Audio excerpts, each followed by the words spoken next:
Yes. Isn't that good? Good evening. I'd like to call this August 15th meeting of the Northfield Township Board to order. Please stand for the invocation and then the pledge. I have one. I've got it. Okay. Would you like to? No. Okay. Dear God, thank you for this opportunity to serve the people of Northfield Township. Help us to conduct ourselves with honor and humility and give us wisdom as we make our decisions for the benefit of this township. Amen.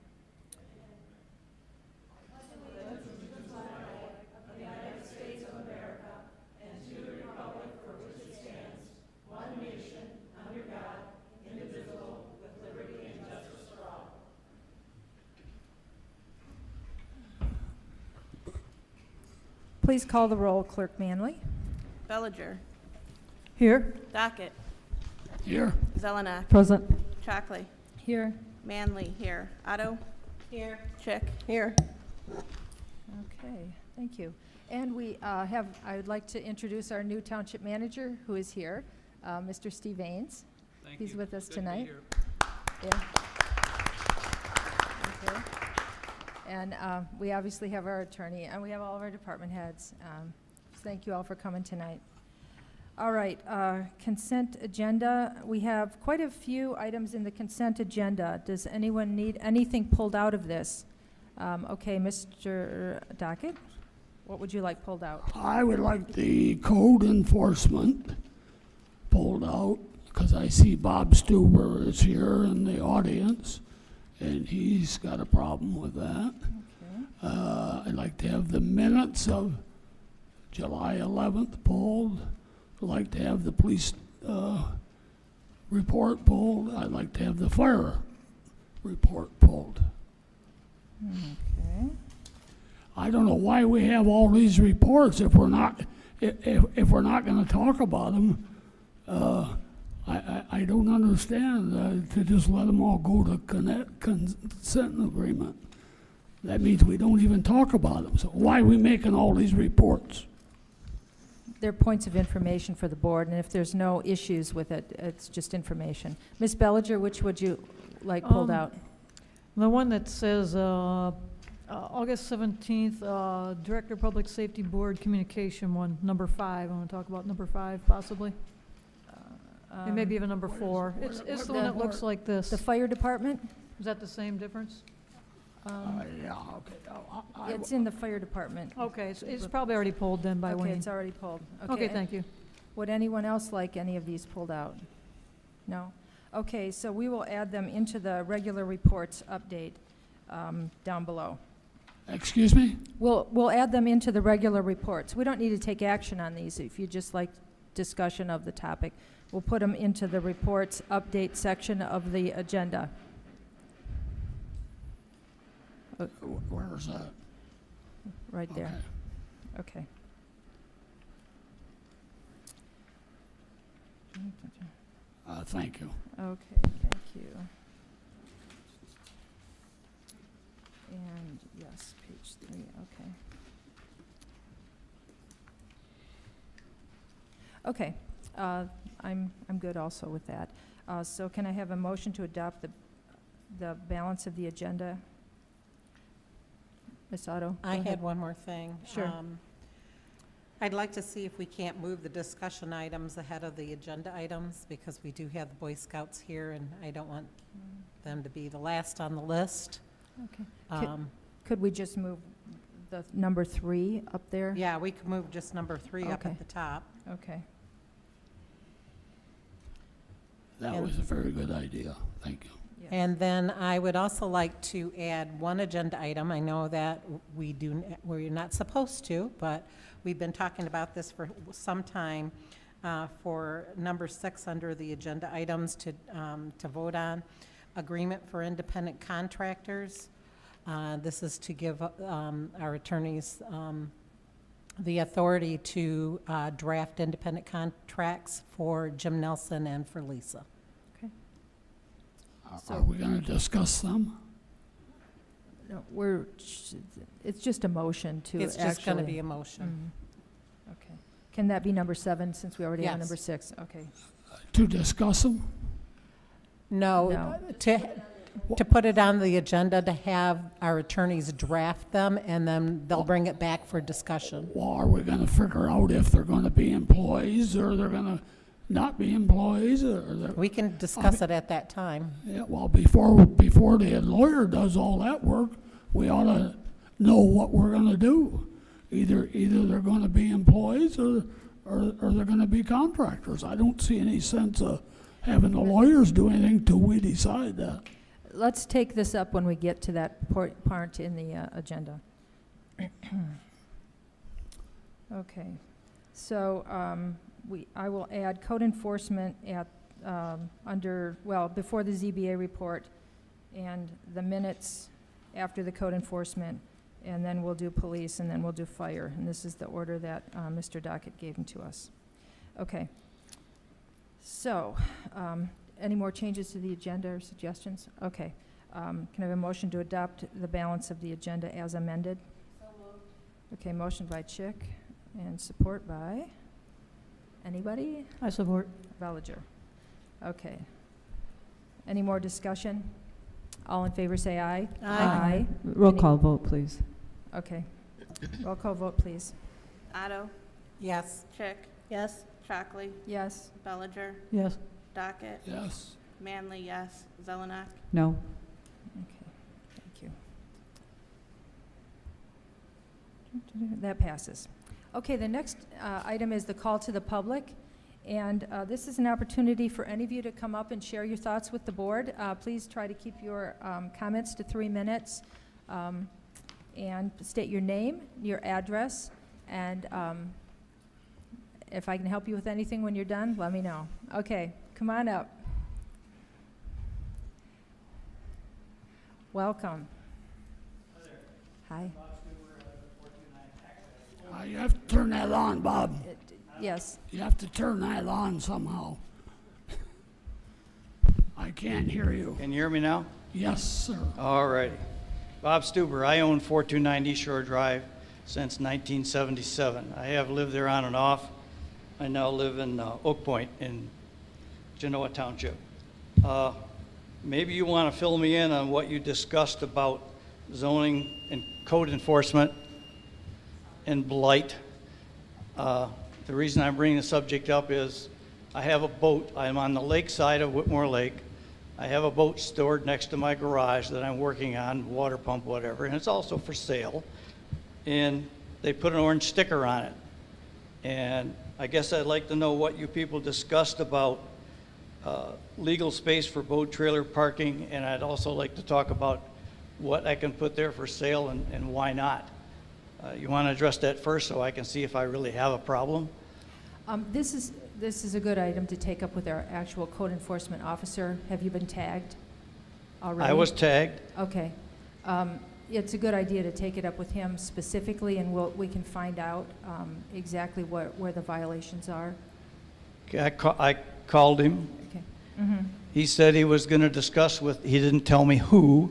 Last week, he said he was going to discuss these blight issues and complaints. Mm-hmm. I've heard various discussions about whether somebody has to make a complaint before he actually tags your vehicle, and I guess you're considering a boat a vehicle.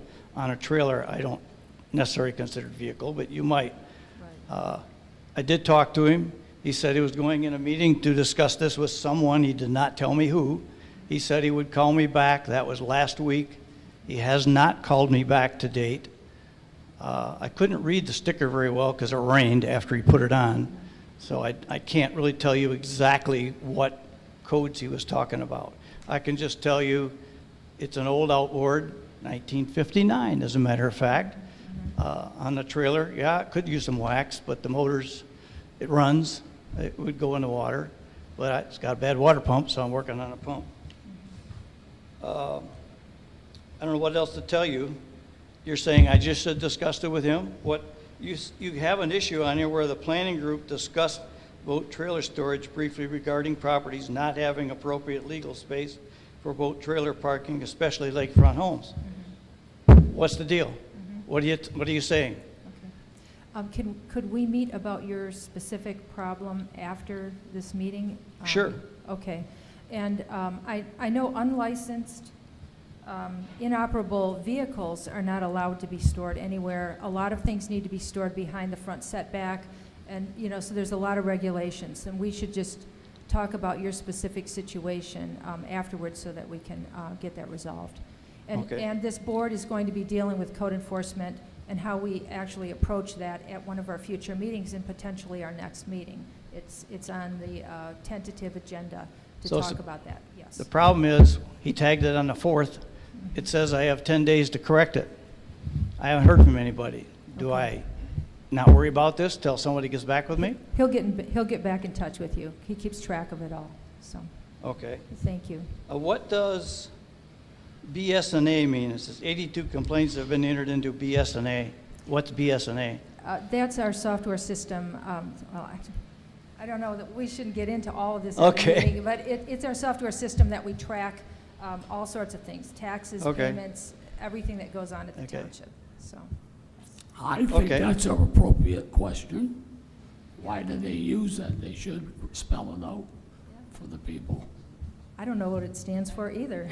We can't. It's the name of the company. Yeah. It's an acronym for Yeah. the company. Yeah. I don't think anybody knows. No, I I think know we that. even asked BSNA what it stood for, and they couldn't tell us. Okay. One last thing. I have heard you're planning or thinking about doing something with our sewer system, adding a tank or whatever. Is that true for like $1 million or something? Is that true? That's a future discussion, and this board will deal with that at a Okay. future meeting, so. I've heard it wasn't going to go out for bids. Is there any reason you would not go out for bids? It would be more appropriate to deal with it at that time. Which is how long from now? We don't know. Right now, the next item on the agenda is going to be our rate study, and so we're going to Okay. talk about that, so, Talk to you afterward. Thanks. thank you. Do we have anyone else who would like to speak to the board at this point? Welcome. Thank you. David Gordon, 5558 Helena Road. First, I want to thank Clerk Manley for running the election. Thank you very much. I'm sure it was a challenge being the first time. I thought it went well from my experience.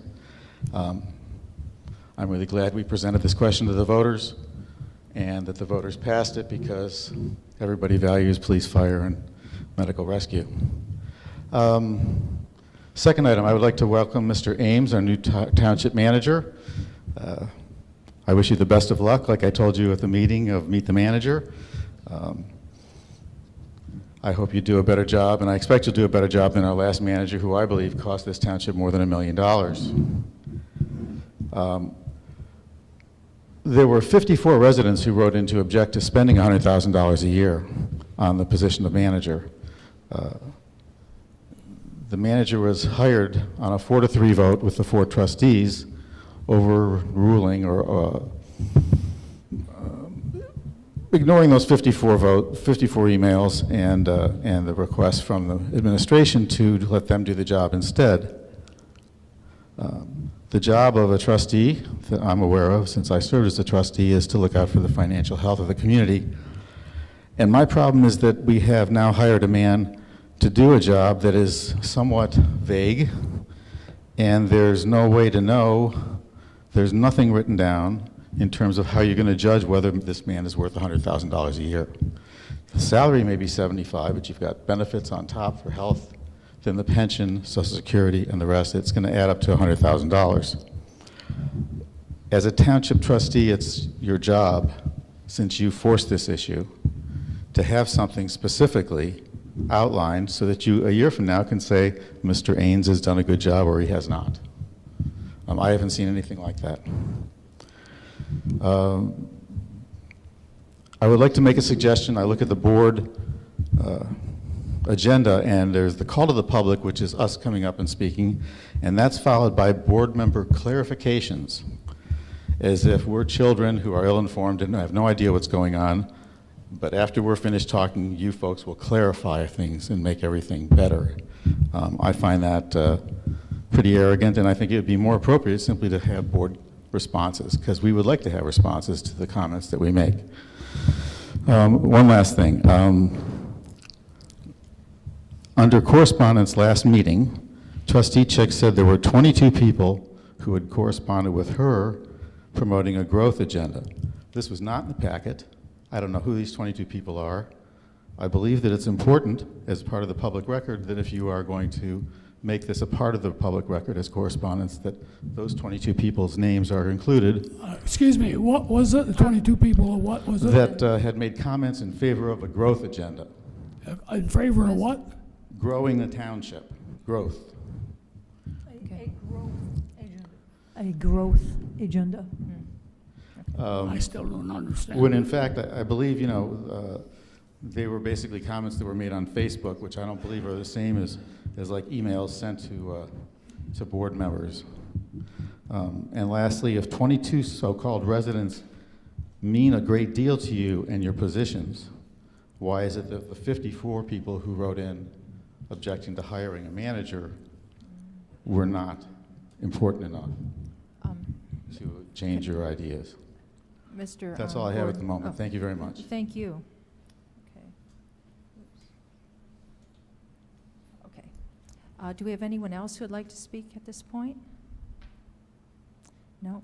Okay, seeing no one, we can move on. Thank you. And this, it does say board member clarifications, and this I would like to take up later in the meeting too, but really our job here as board members is to listen to the public and hear their concerns and not to necessarily refute perceptions. And so I would like us to have this to be an opportunity just to listen and then take action if we see that we can do something to be helpful. And so. Well, I think you're welcome to your opinion, but Yep. my opinion is we should be able to ask questions. So I have a different opinion than you do. Okay. So anyway, board member And we Claire. used to always call it board member comments. We You can change changed it. that. Now you want to change it again. I'm against that. I would like to actually take that whole thing off of there. But anyway, now we have board member comments. And who would anyone like to start on any of these items? Any comments? Ms. Bellinger. Let's see, a couple things came to mind. Thank you for including the donation report in the packet. I wanted to mention that we have an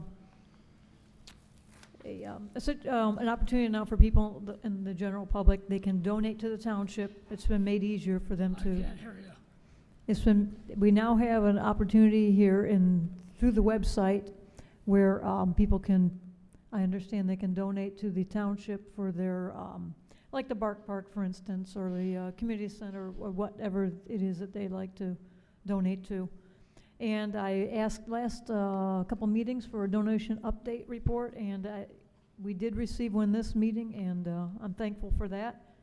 I wanted to mention that there was $100 donated to Parks and Rec. In the non-motorized path, I have listed on here $2,140, and that's what the donation report shows for this particular period, I understand. I have a question about the election. What did our August election cost? And why did we not piggyback that possibly onto the November one? I guess that would have maybe been a little more cost-effective to save the township the money that it would cost for us to have run this August election as opposed to November. There's going to be a few people volunteering to clean up the sidewalk and the road, the shoulder of the road on East Shore Drive there, from Main Street up to like Walnut. And so it's probably just going to be like brooms and shovels, just kind of clean up that area. There's a lot of debris after they did the road work there, and maybe it's always been there, but it just looks like it needs a little bit of cleanup. Another thing going on is a non-permanent walking path is in the beginning stages of being formed at the new park, and we'll be looking for volunteers, maybe even scouts perhaps, to help us with that. And we have a lot of people on board to help cut and create this temporary path. I want to add one more thing. Our Washtenaw Board of Commissioners are planning this November. They're poised to create a new 1 mil county-wide tax in the name of mental health. However, if you dig deeper into this millage, you'll find vague language, including indications of deceitful intentions. Also, there's language on this millage that is troublesome with regards to legality. So I don't know if the Attorney General may come, have an opinion on the language for this particular November Washtenaw County 1 mil proposed tax increase.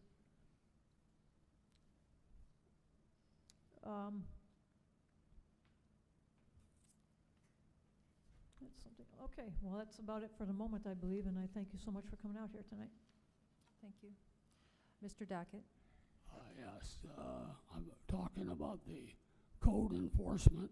Okay, please speak loudly. The last paragraph. Okay. The planning group discussed boat trailer storage issues briefly regarding properties not having appropriate legal space available for boat trailer parking, especially on the lakefront lots. That sounds like it's selective enforcement to me. I don't think this should have been put in this report, especially people on the lakefront park. Next question, next comment. How much did this special election cost the township?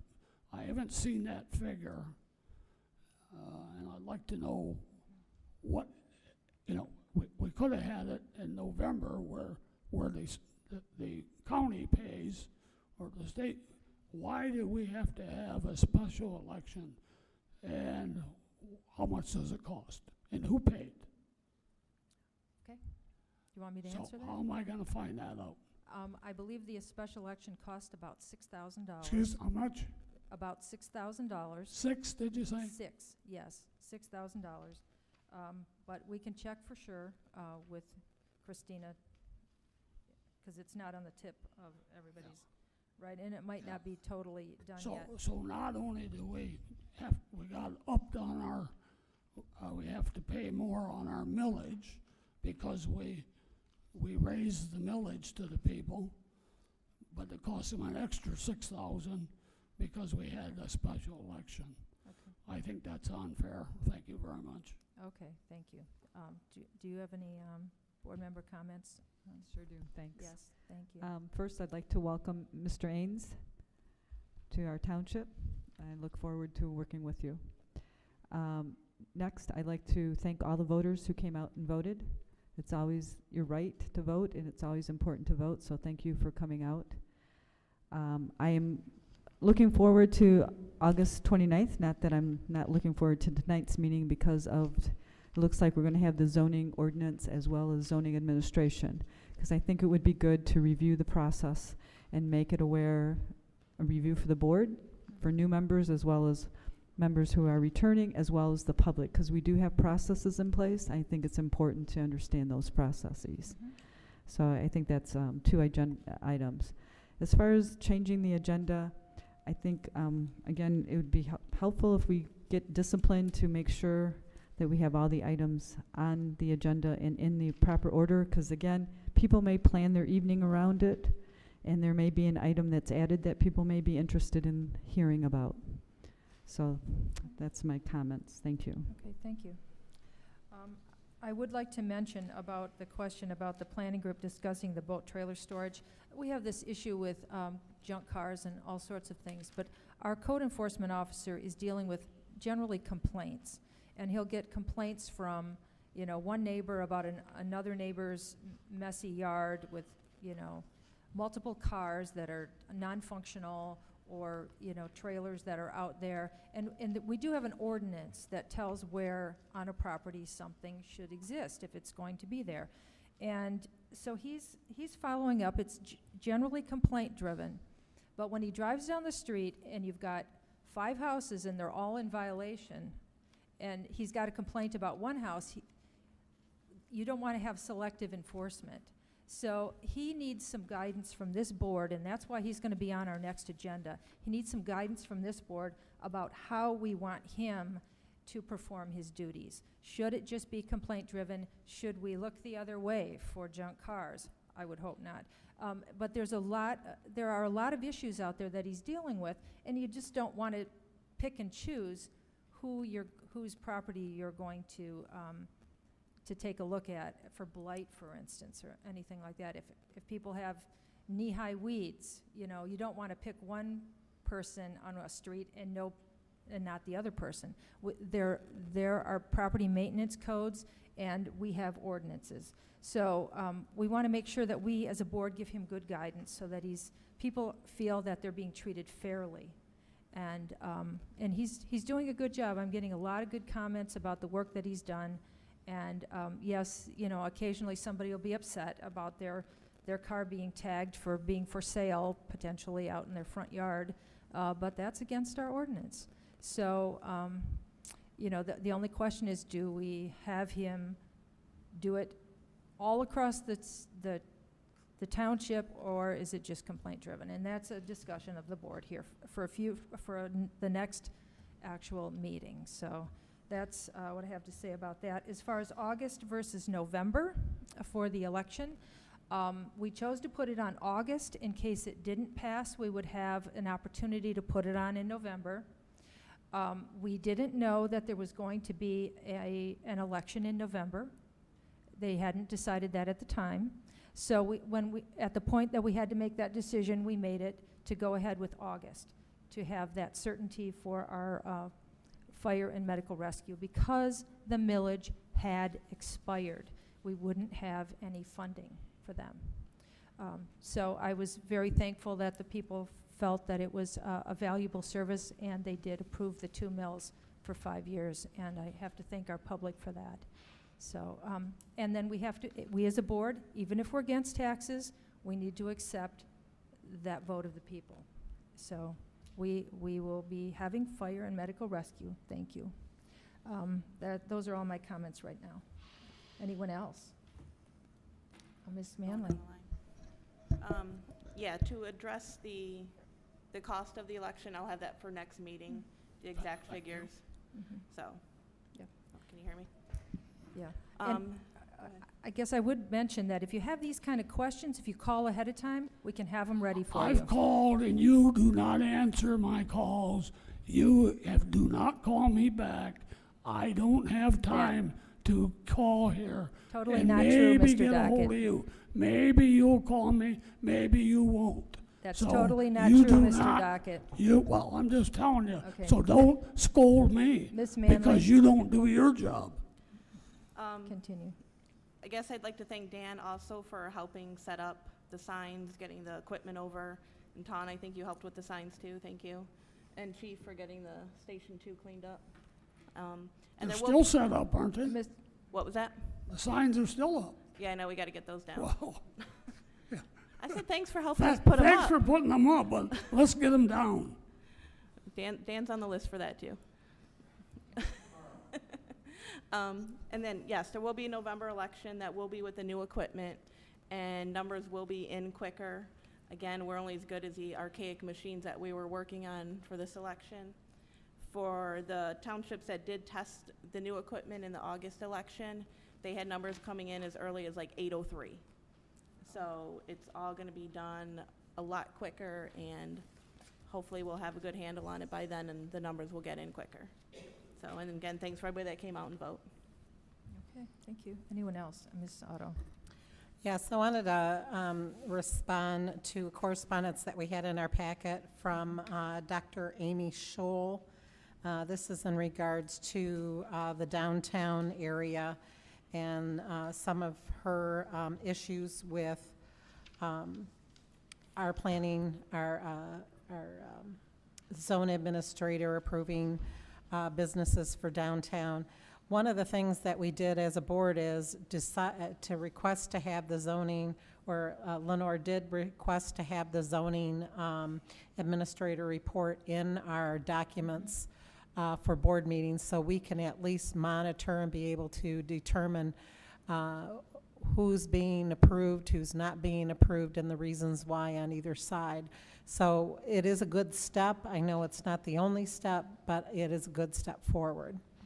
And the other thing I wanted to ask is, we did not have an address or anything in regards to the correspondence, so we have no way of contacting her to respond to any of her other questions that she had in her correspondence. Right.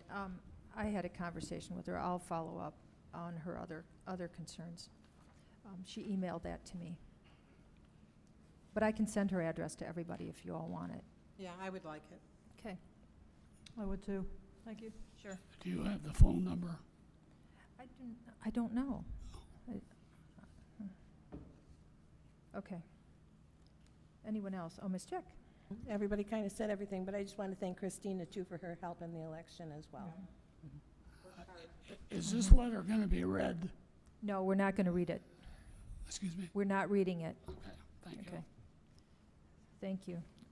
Okay, correspondence and announcements. You all have the resident letter in your packet, and Ms. Otto just addressed some of the concerns about that. Yes, there's some concerns about the businesses in the downtown being, leaving the downtown.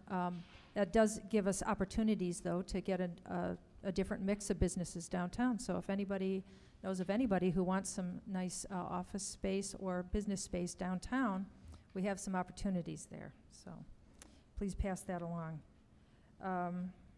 Okay, reports.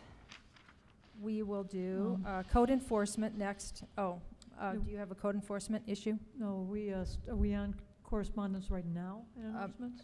We're on correspondence and announcements. Do you have another piece of correspondence? I just wanted to mention I did get an email.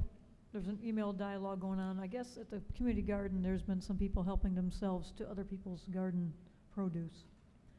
So this was just something that came across the Park and Rec. I don't know who else received that information, so I just wanted to share that. Okay. Thank you. I'd like to know, why is resident letter on here if we're not going to read it? Why would we put that on the agenda? So that you would all have you would all know that it's in your packet and you can read the contents of it. We could read it, but it's basically about the downtown and taxes, the concerns about the downtown and taxes. Well, I will mention it later. Okay. Because there's a lot more on it than just taxes. Is it something that we should read? I mean, Well, what if we got 25 letters that went on for 10 minutes? And we have a challenge to complete our business here. It's in the packet. The public can read it. We've all read it because. I just asked. Right. Look, I thought it was going to be read because it's on here. Well, I wanted to make sure everyone knew it was there, Okay. so that.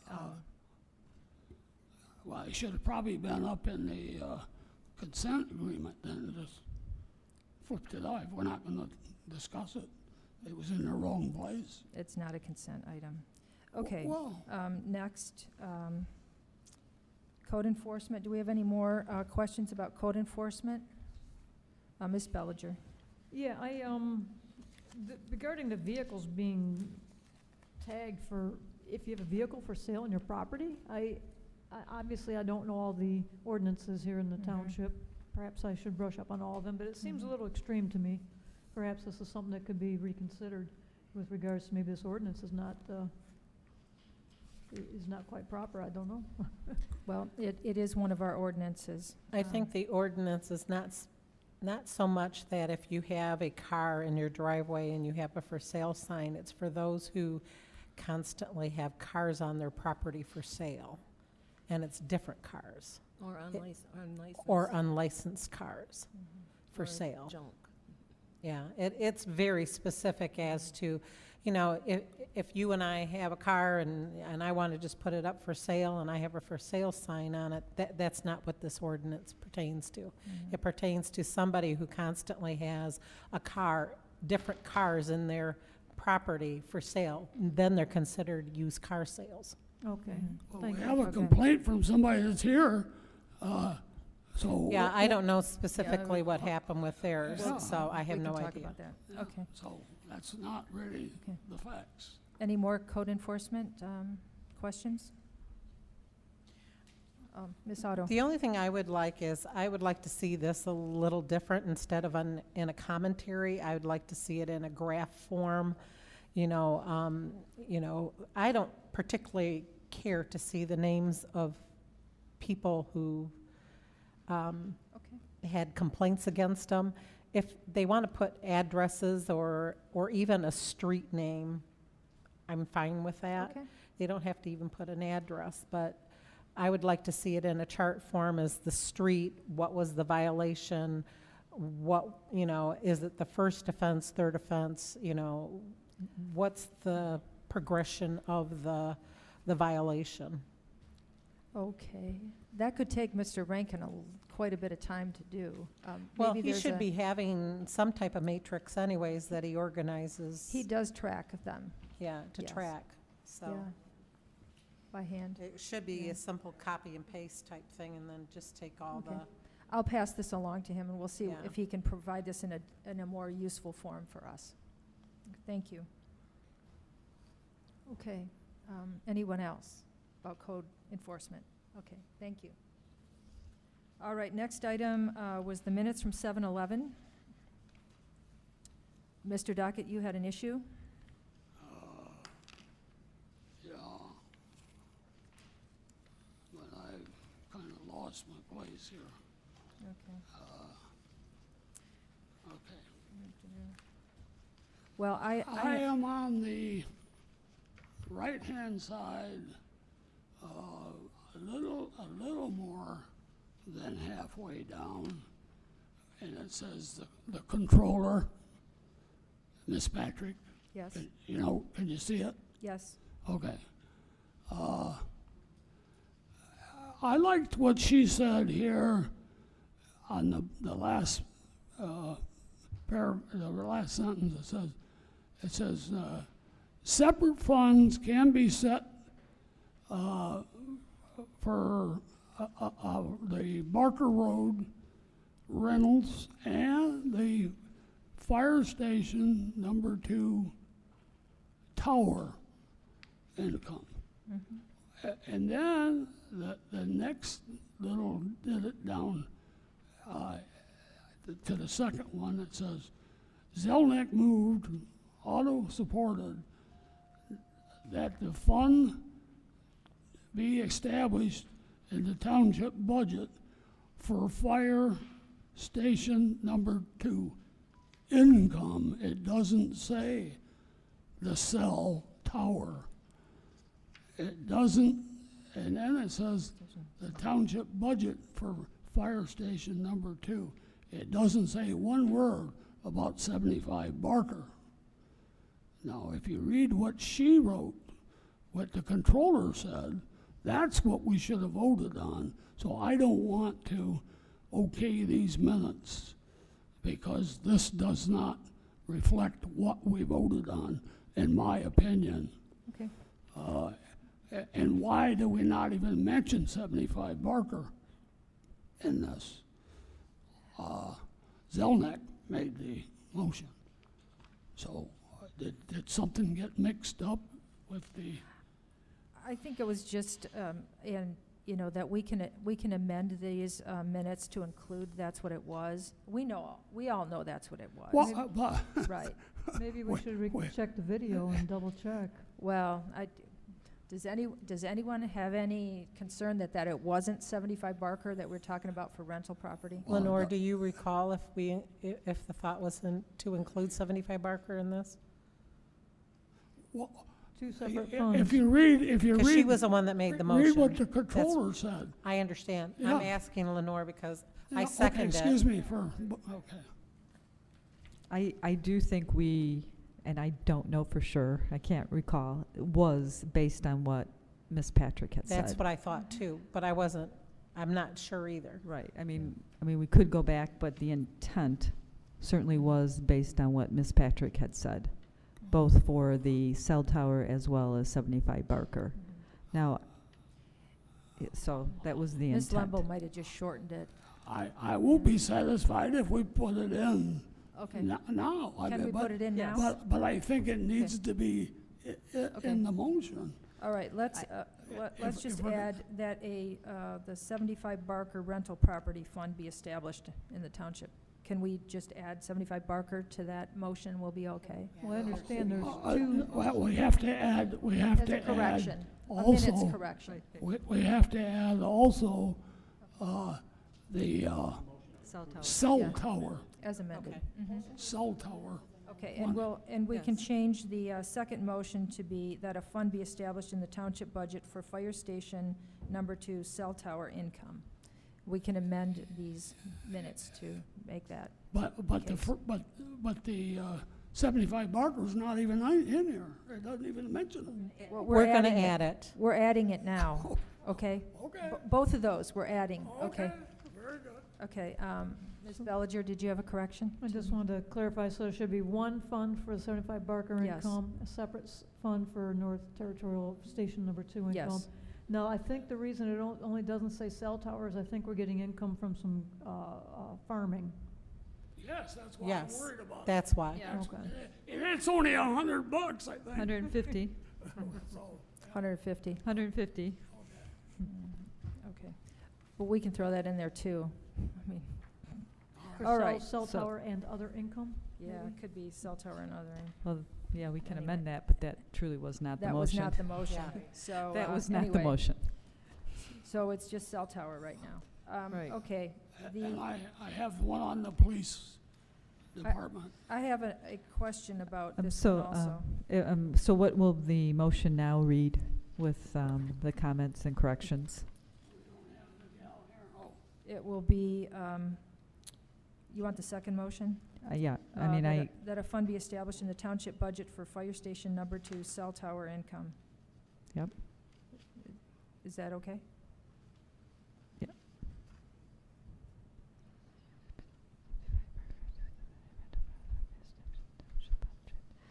And then, so for the first motion, are we going to mention 75 Barker in that one? Yes, Okay. that a 75 Barker Okay. rental property fund be established. Okay, got it. Yes, yes, That- those yep, two. I do believe we Okay, took off of, again, what Ms. Patrick said, and that was the intent of the motions. correct.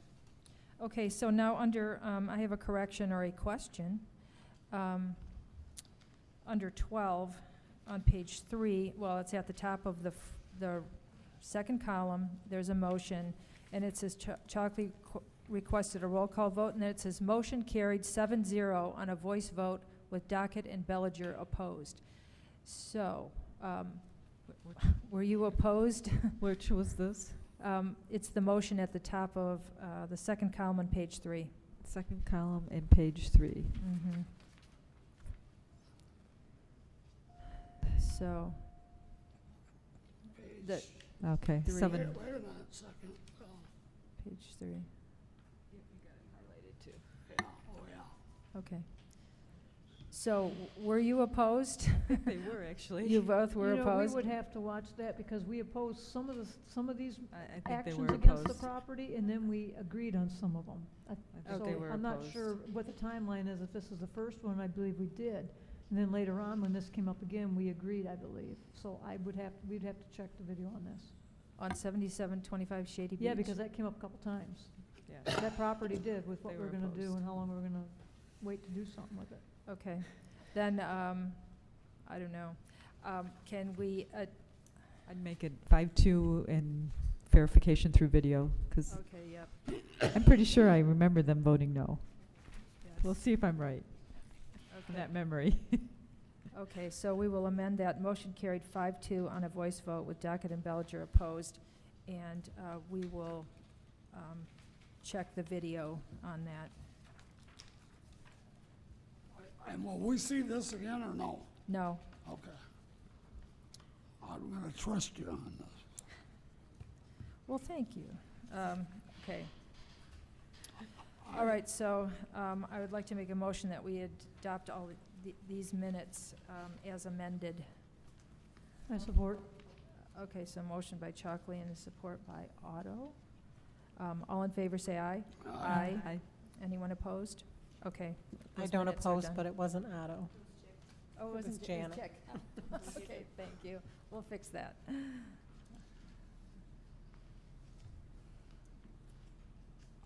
chocolate chick, okay. Okay. The next item was the police report. The police, Bill, I'm looking at the July overtime. There's no page number, but it's the overtime. And it says in 2016, the overtime was 276 hours, 0.75.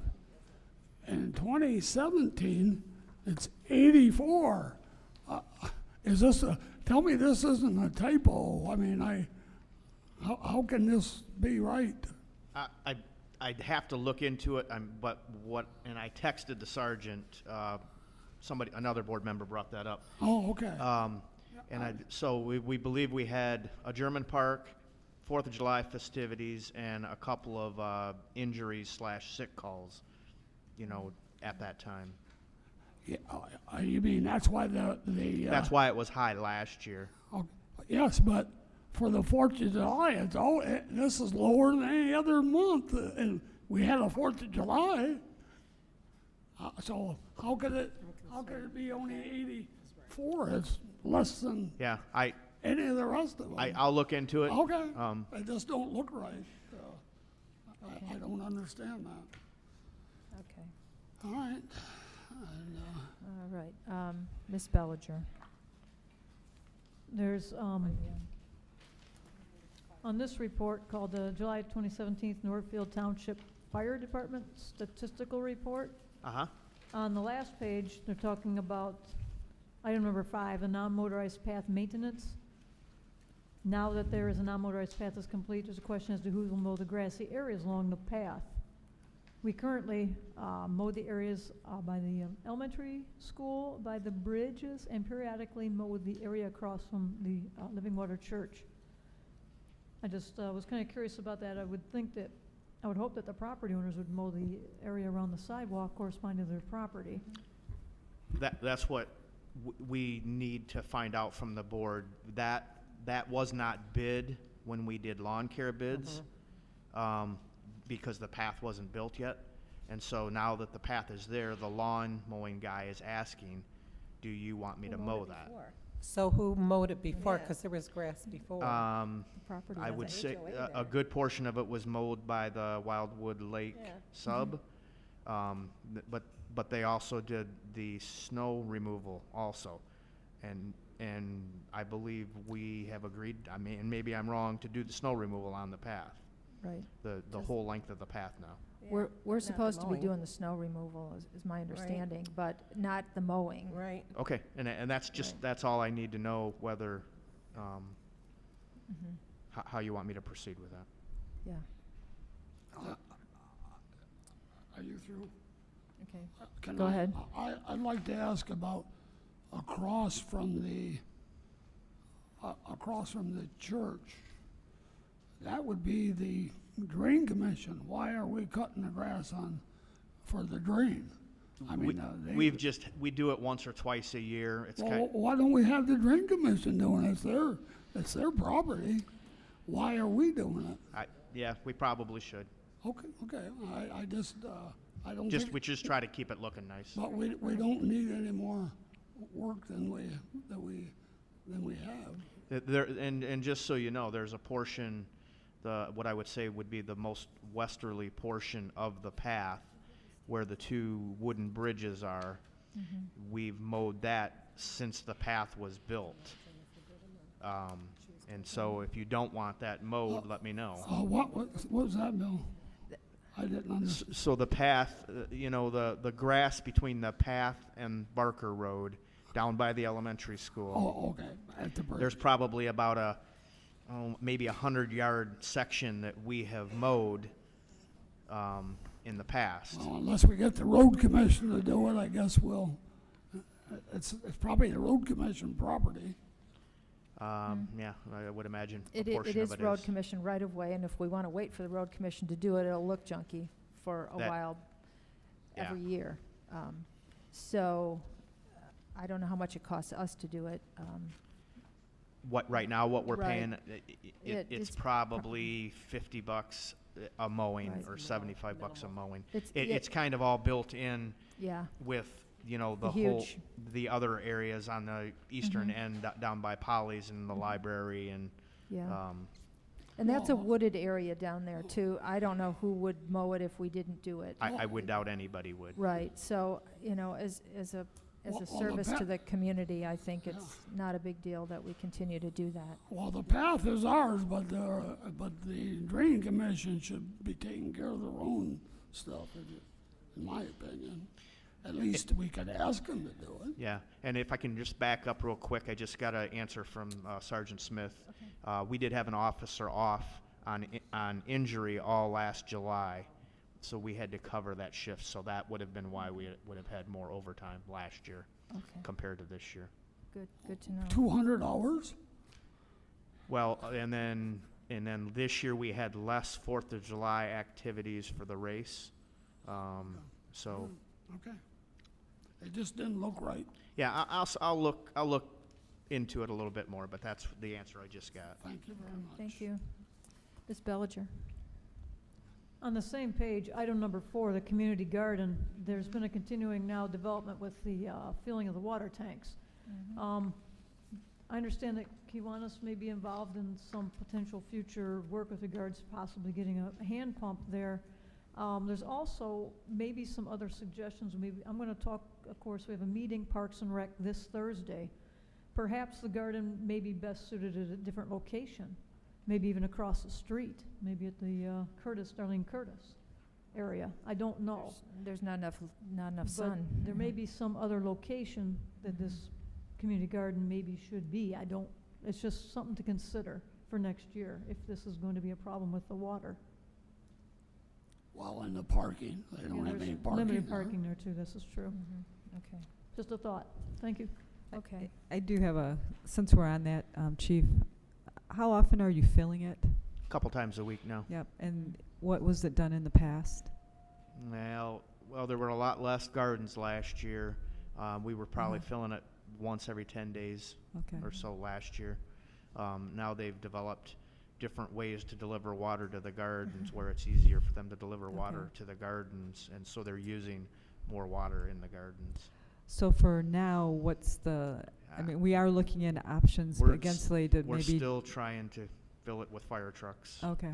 When I'm trying not to pay anybody extra, we have one time, but we're using when we have a call and we have an extra couple people, and it's a short call, and we have to pay them an hour anyhow, but they're only there for a half hour, so we'll send them down with a tanker and fill it. It takes 15 minutes to fill the tanks. Okay. Okay. So, no promises from the Kiwanis, but the Kiwanis Club of Whitmore Lake is looking at, we have a company that we're working with now on a different project, and we thought, let's just see what it would cost to add a hand pump there. We do realize that there's a well there and everything, since the house used to be located there at one time. So, but the Kiwanis board has not made a decision at that point. We're just doing the research on it. Correct. Okay. I have one more item for you since we're here, Chief. Could you explain the process that you use to determine where to put the speeding apparatus as far as monitoring people's speed? How do you determine what roads and? A lot of it's based on complaints that we get. Okay. And then a lot of it's based on where we see speeding going on. You see it right now placed down at Main in front of the community park. We get a lot of complaints. We write a lot of tickets in that area also. And then, and then when we get to the school times, when school starts, you'll see us putting it in front of the school areas to try to educate people on as to what their exact speed is. You do see people slowing down.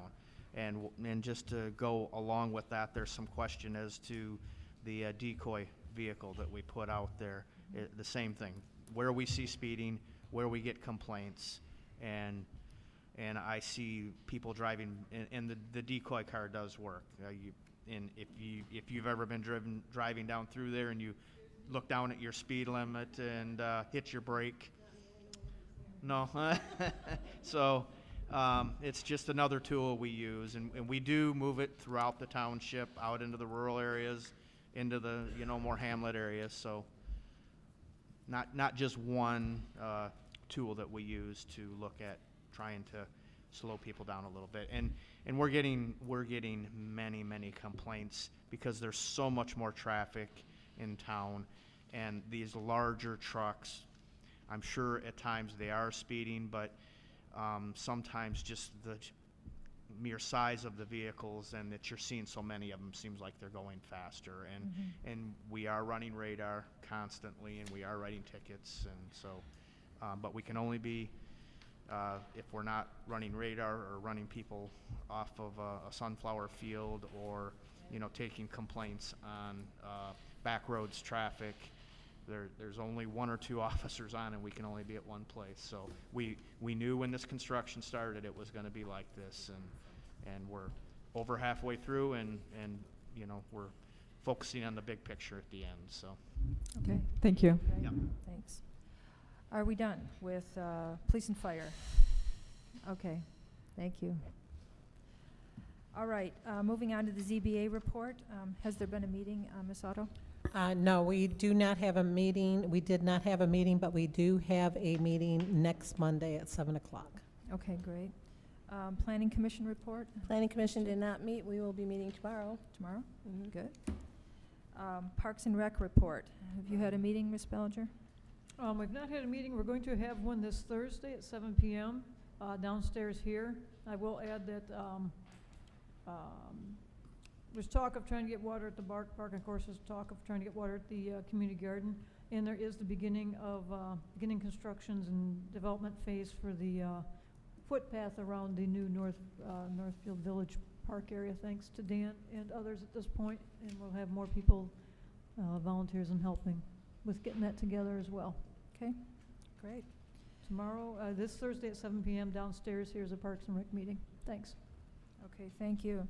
Land Preservation Committee, did you meet? Yes, we met last Thursday, and Mr. Ains. Oh, sorry. Sorry.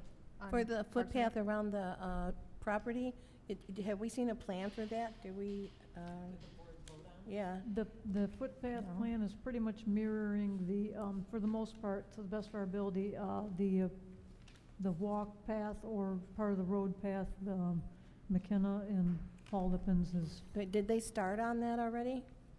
The footpath? just some rough beginnings, just marking Okay, and so 'cause forth. in the beginning. board should probably see a plan of what it's going to look like and what materials are being used. Can we get that? Well, we could do that, yes, absolutely. Yeah, 'cause one Yeah. thing that plan has not been McKenna's plan has not been voted on by the board. Okay. So the board has to This is vote that there needs to be a walk path there. Okay, and the materials would be like wood chip type material, just a non-permanent, biodegradable. Thanks. Right, it is non-permanent. It's just some volunteers wanting to, and, Ms. Bellinger being one, wanting to make there to be it easier to walk the circle, So if any future use, it wouldn't impact at all. It would just kind of degrade.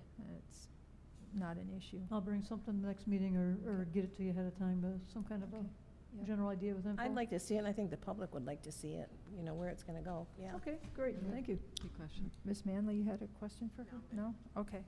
Any more? Okay, go ahead, Ms. Zelnok. So yes, the Land Preservation Committee met last Thursday, and Mr. Ains joined us as well. And we reviewed the bylaws, so we have some bylaws we're working on, had updates, and we are working on a presentation, and it looks like, according to the memo, it might be September 26th for the board. So that's great. So we are working on a presentation as well. Great. Okay, next item, financial/treasurer's report. Go ahead.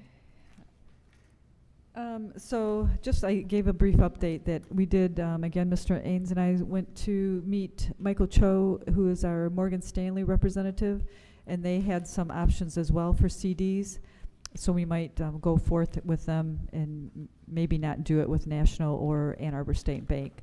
Trying to diversify our portfolio and make sure that it's FDIC insured, which it would be going with Morgan Stanley as well.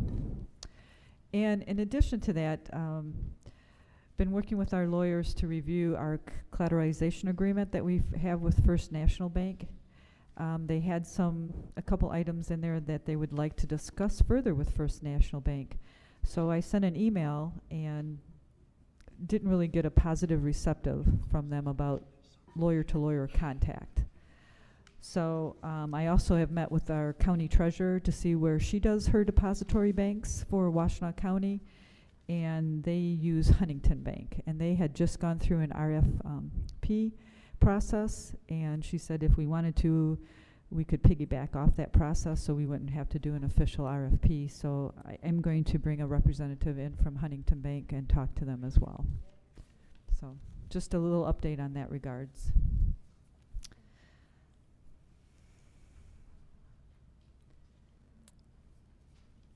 Is that all of your reports? Yes, that's Oh, all. okay. If there's any other questions. No, I was going to share that we, several years ago, prior to this board, used Morgan Stanley prior and had good, Right.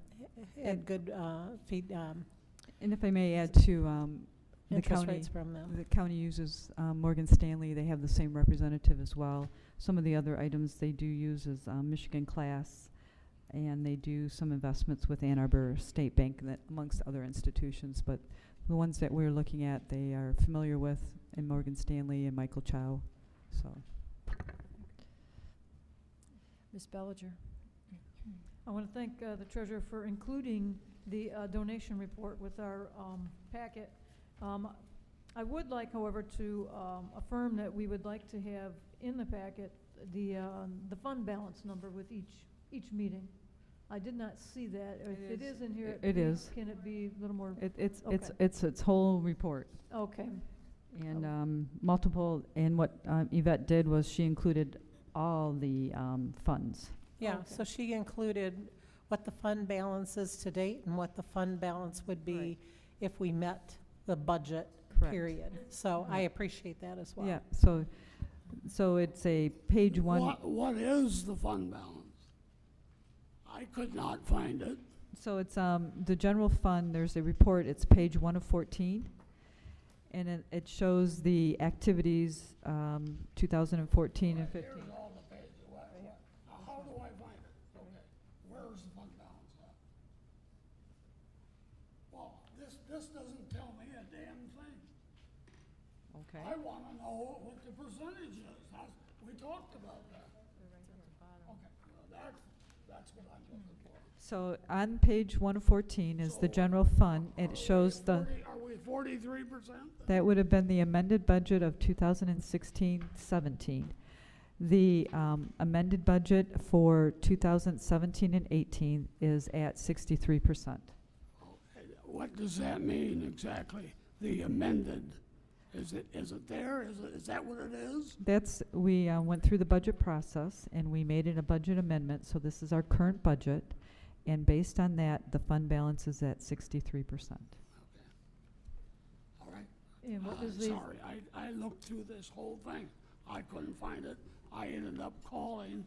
She gave me some figure of 125% or 165% or something. I said, I don't want that. That doesn't tell me what the balance is. Okay. And that Lenore promised she was gonna give me that each month, It's here. so. I kept my promise. It's here. Well, I do, yeah, but when I get the report that looks like this, and I'm looking for one thing, So would you, well, Put it on page well, one. Mr. Dockett, you bring up, would you only like to see, and the rest of the board, would you only like to see the general fund, Fund 101 as the fund Summary. balance? Mhm. And then we can exclude the other ones? Would that be sufficient? Yep. So going Okay. forward, we will only make it one page, and we'll exclude the rest of them. thank you. Okay. Thank you. All right, the supervisor's report, I'll answer any questions if anybody has any. Ms. Bellinger? I want to thank you and Train for catching the situation on the backside there, the refund of Yeah. sales tax paid on electric billing. I want to thank you and Train, Jennifer and the Train. AC company. Thank you for getting that ironed out.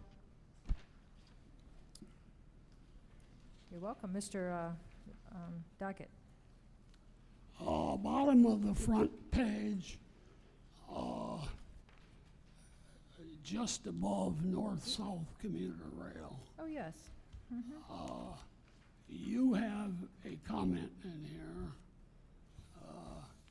that it says she recommends that the first call to the public, she meaning the township supervisor, she stresses that the board meetings are conducted for business.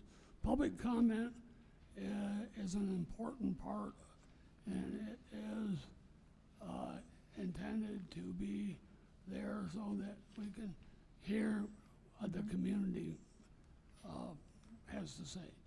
Now, she recommends that the first call to the public, which is at the beginning, 2 minutes per speaker on agenda items only. Now, that means that these people who are here tonight, and then it says they have to wait till the end of the meeting. That means that these people have to sit here for 3-4 hours. They're our customers. They gotta sit here for 3-4 hours before they can ask their questions. I'm against that. That is not, Yeah. is that what you meant here? No, this is what was told to me by the trainer. And it's something Who's that the trainer? The woman from MSU who teaches board meetings, on how to handle board meetings. And she said that people start to repeat themselves after about 2 minutes. And so she says, if you want your board meetings to be efficient, the board meetings aren't for the public, because the public can see us anytime. The board meetings it's not for public back and forth. The public can come and make an appointment and see us anytime. This is our only time as a board to make our decisions in public so that the public can watch us do our work. And if we were to extend our meetings, we could be here to who knows how long if we were to engage in discussion continually with anyone who wanted to come up. Yes, we need to listen and we need to deal with their issues, but when you start having the back and forth conversations, it goes on and on and on, and we're not able to efficiently conduct our business. Okay. And that's what she meant by that. I agree that we don't have a back and forth, but no resident should have to wait 3 or 4 hours to speak to the board. We have almost no participation as it is. You know, look what we got. I mean, if we want to make it tougher for these people, they can't come, they can't say anything for 3 hours. This doesn't make sense to me. Okay. Maybe I'm wrong, but I think we need all the help we can get from our public. Yeah. I'm only passing on what was told me there. Well, And there's it pros looked to me and like it was your. yeah, no, there's pros and cons about the whole thing. Okay. And, you know, some people come to hear our business and not go on and I on. don't know who that is. Okay, Continue. Marlene and Jennifer. Next page, turn the page on the bottom, nearly to the bottom. Marlene and Jennifer, you did a good job on the electric refund of $16,500. Let's surprise everybody and save this money instead of figuring out how we're gonna spend this money. Okay. Any more? Yes, Marlene, give it up. The north-south commuter rail project is not feasible. It says it in the thing here. But you still hanging in there for this thing. This company pays over $1 million a year in Owasso to keep these trains up there that it's been for 15 years that I know of. And they're still paying 15 million a year for these stupid trains that are never gonna happen. So give it up. Thank you. Okay, thank you. The point of that was to just let you know that it's kind of being set aside for a while, and they're looking at an alternative plan that would involve and benefit Whitmore Lake significantly. So I wanted to put that in here in the report, and so there'll be more on that in the future. 15 years they've been doing it. Okay, So well, it's not a little that's not while. what I'm talking about, though. Okay, any other Marlene. questions, Ms. Otto? So I was wondering if there were other accounts payables that have sales tax on them? Is That- there any way that we could do a audit of the people that we pay our bills on it? Yes, and actually, we have Mr. Ains here now that can do that Okay. sort of thing, right? Since that's not my statutory duty, but Well, I didn't yes, say you, but I was saying Absolutely. it could be our controller that does that as well. Yes, and it's just something that wasn't noticed, and I'm surprised. But I was pleasantly surprised that we're getting $16,500 back. So, yes, we should be monitoring ours for taxes. You did Okay. good. Okay, thank you. Anything else from my report? Okay. All right, moving on. We have Mr. Rubel here tonight again, because we have Tetra Tech, the Smart Rate Study back on the agenda. Are we doing And anything I with would like these? to make a motion. Didn't we move the Boy Scouts up? Oh, yes, we moved the Boy Scouts up. Thank you. Well, one of them just left. Well, here he comes. All right. So would you like to, since he originally contacted you, Ms. Otto, why don't you go ahead and talk about this item? Yeah, And I'll so chime in. I was contacted by the Boy Scouts here in Whitmore Lake, and they asked if they could use the facilities at 75 Barker initially. And the written request was sent in. I gave it to our supervisor at the last board meeting and asked for this to be on the agenda. What we would like to propose is other areas for them besides 75 Barker, because even though 75 Barker is not being used, it's not really conducive of second and third graders. I think the third graders. Okay, first through fifth graders using 75 Barker. I think, to me, it seems like it's more of a safety issue for them to be there, and instead of using, in the garage area.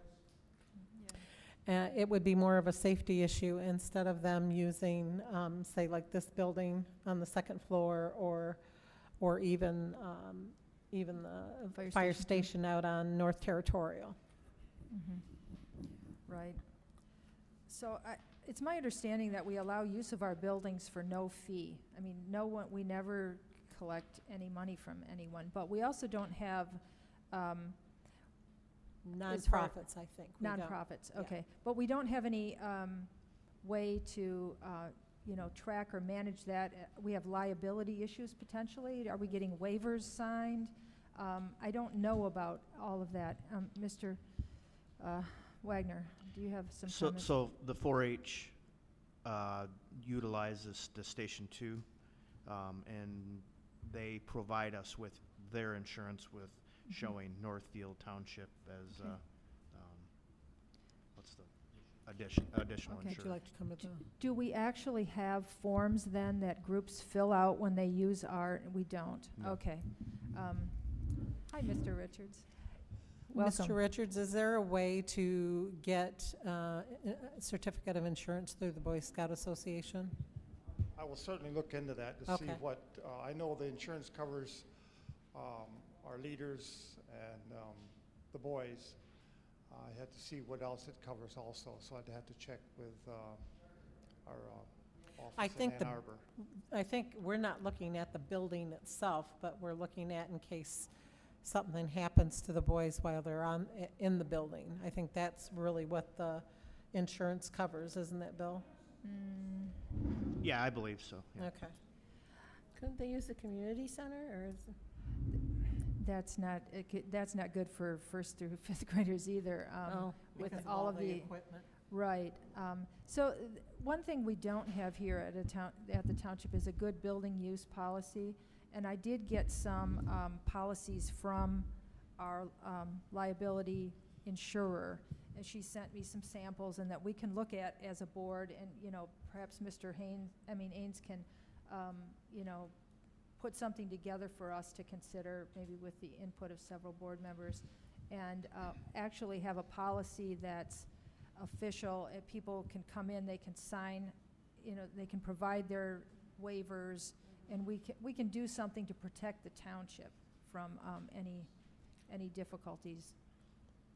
When is your first board meeting? I mean, your first club meeting? Our first meeting, Yeah. be,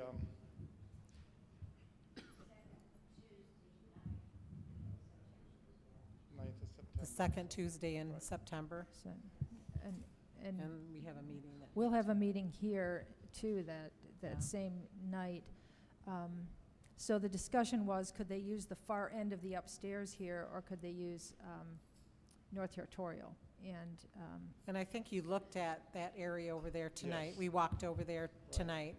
Another area would be at the old fire hall, too. There is a big, isn't there a big room, about 20 by 20? At Station 2? Yeah, at Oh, Station yeah. 2. Yeah, it's, where actually they used to hold township board meetings. Right. Please hold the speaker right up to your mouth, yeah. What we're dealing to with the No. time limit, am I still okay? There you All right. go. What we're dealing with the focus is the time limit. We normally by now have our flyers made out. We're ready to go into Whitmore Lake Elementary School and put a presentation for the open house, as well as a boy talk for each one of the organization meetings that we have, as well as some of our activities that we have. And we can't do any of that until we do a building. And we're unfortunately sorry, but we're pressed for time. You know, we've been doing research ever since June, when the school said that we couldn't use it anymore. I mean, So, would the board consider us letting them use any one of the buildings, or any one of the buildings, even down over here? And in the interim, we work on a policy for usage, because we do have other people besides the Boy Scouts that are using different buildings. We have the Kiwanis, we have, like Bill said, 4-H. We do have different buildings that are being used, and the policy should cover all entities that are using all the buildings. Yeah. So if we, go Ms. Chick. I think, you typically meet after school in the evening? 7 to 8, what we usually set up between 6:30, so we usually have a slot between 6:30 and 8:30 to accommodate the meeting. Okay, so But we would the have actual to- meeting is 7 to 8. Okay, so we'd have to provide a key, or someone would Well, have to be available to let them in? My But big nobody's concern here. about it at this facility is that now we've got 20-some extra cars coming in here, potentially on a night that we're meeting. So it could be, we could be all parked up. Maybe It- North it- Territorial's better. yeah, well, They could, but they could also use the fire station. so too. again, could we back up? What is the purpose of the meetings? It's a Boy They're Boy Scout. Scouts. So it's the Boy Scouts, Yeah. and we're talking first to fifth graders. Cub Are Scouts. they meeting? Are they doing activities? I'm just, We Both. do activities, we have Okay. instruction books about citizenship, Okay. about loyalty, Okay. about working with the community, about peer pressures, bullying. Okay. And it's a handbook that we utilize.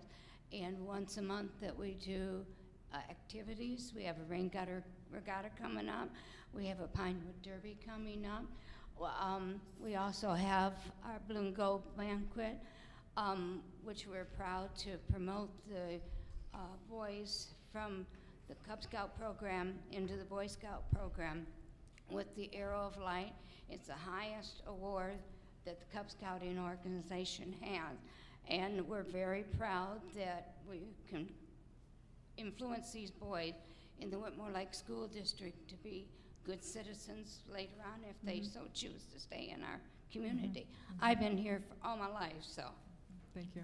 Well, thank Okay, you. I thanks. just, I wasn't sure if it was like the Boy Scout board meeting or if it was for the activities, so I was It's just for a the little kids. confused, so thank you. So you need an answer before September 9th, is that what you're saying? Well, Or She before needs- that. She would like to What? have an answer tonight. Tonight, oh. I mean, I think Yeah, I would prefer, because we still have to do our brochure. And I mean, I'd be good to make, have a motion Yeah. and then say pending on insurance. Yeah.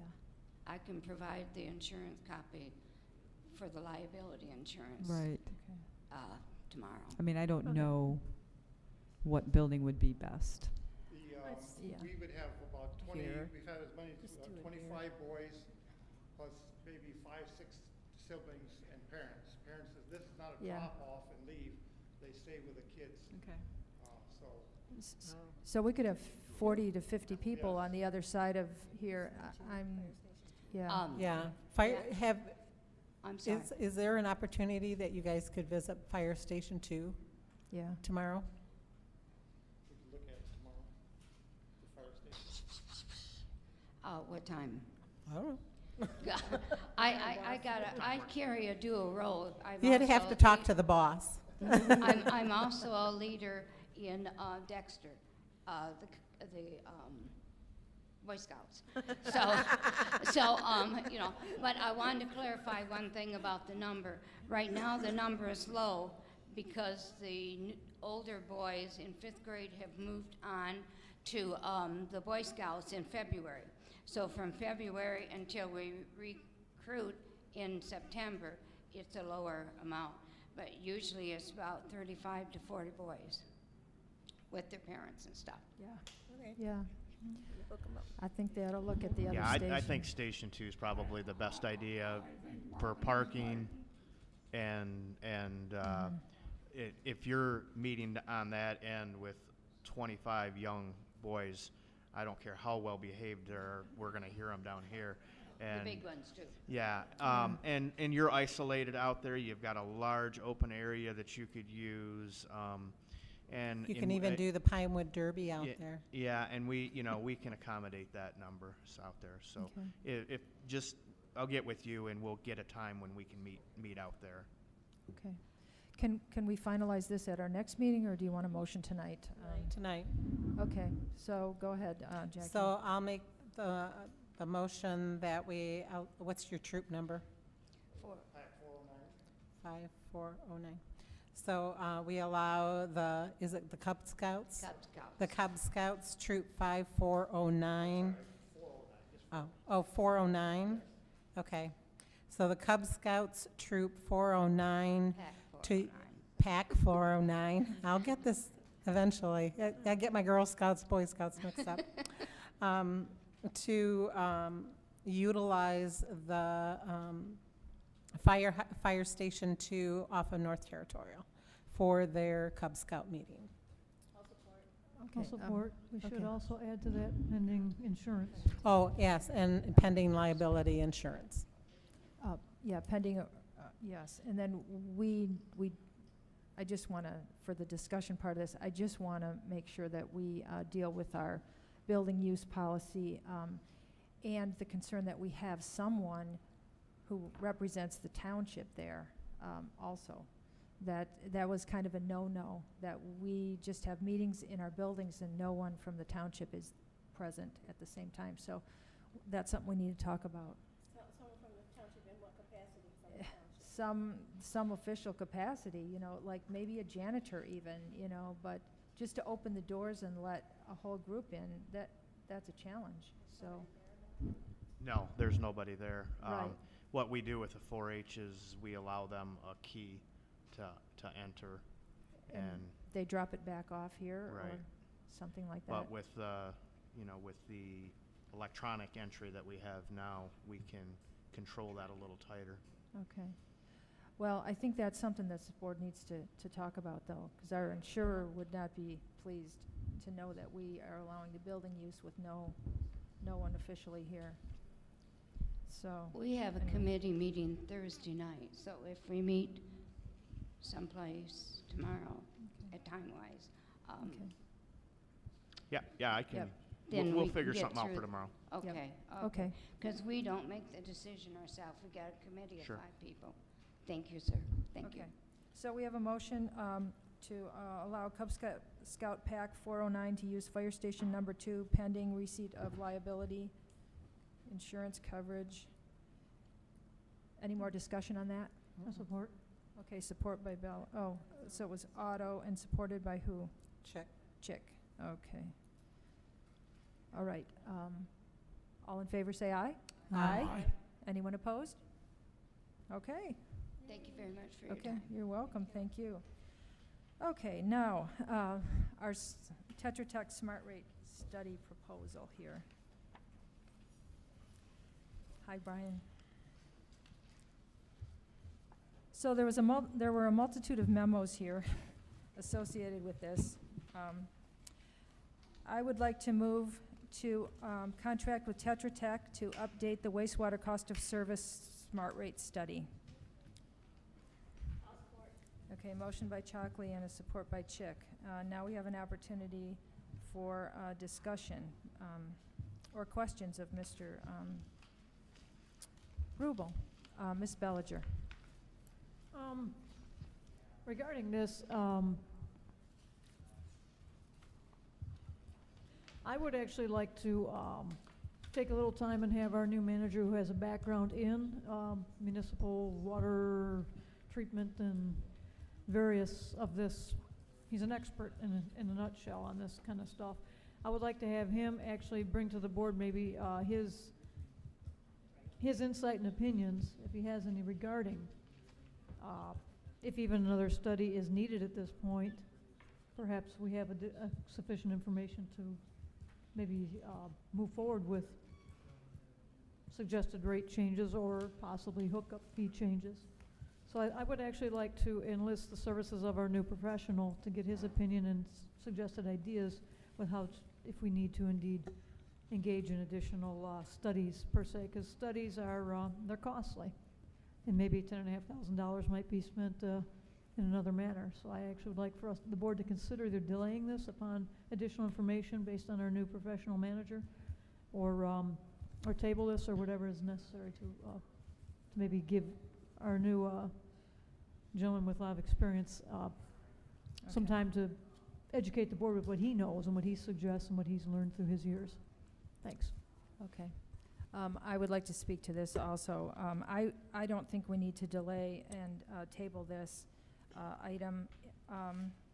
We have many opportunities coming up soon for potentially significant numbers of REUs being used. And it would be helpful to be able to recoup the costs of that rather than charging the $35.50 for our connection fees.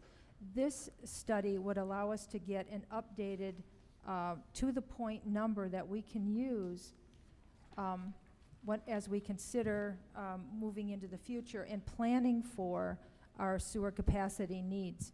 And yes, we have a study from 2014 that calls for a connection fee of $59.73. The board at that time chose to stay with the $35.50. We have been, for every connection that has happened since then, because that board didn't choose to move forward, we've been just leaving $2,500 on the table for someone else, when we could have been putting that money away for improvements of the sewer system. And now we're looking at several opportunities for 60, 100, 150 units coming into the township. That is a huge amount of money to just be allowing the developer to keep at that time. We should be collecting that money to improve our systems. So it's important now to do this and to take a look at it, at the additional scenario of what do we do with the transmission lines if we should want to borrow capacity from another part of the system, another SAD that's already paid for it. So it's really critical here. And I do want to say that Mr. Ains and Mr. Rubel and I did sit down and talk about this entire, the flow monitoring study, and I'm sure Mr. Ains has his opinion, but I don't think we need to delay getting another updated rate study, because the costs of providing wastewater treatment have not gone down. So we could potentially be leaving hundreds of dollars on the table, even if we went with the $59.73 that was recommended 2 years ago. So I have no problem with moving ahead with this rate study. It is covered by the SAW grant, or will be covered by the SAW grant when we get it. So do we have any more, anyone else who would like to ask a question? No, you already spoke. No, I'm passing this out. Okay. Can you please pass it down? Oh, okay. This is from Dan Willis, just handed me, said that we have some hookup and fee information for neighboring communities. Oh, here you go. I've been looking at these ones myself. Do you have enough? Okay, thank you. Does anyone else want to ask a question? Mr. Dockett? I want to make some statements here. Okay, good. I'm talking about this rate study that I'm looking at. I'm not talking about this one because I can't figure that fast. We should have had this before if this is supposed to be part So of what it. report are you on, Mr. The Dockett? rate study. Mr. Dockett, what report are you on? What report are you on in particular? The rate study. Oh, the one that Mr. Willis gave us earlier. No, I'm talking about the rate study. Yes, thank you. The sewer rate comparison of surrounding communities. Go ahead.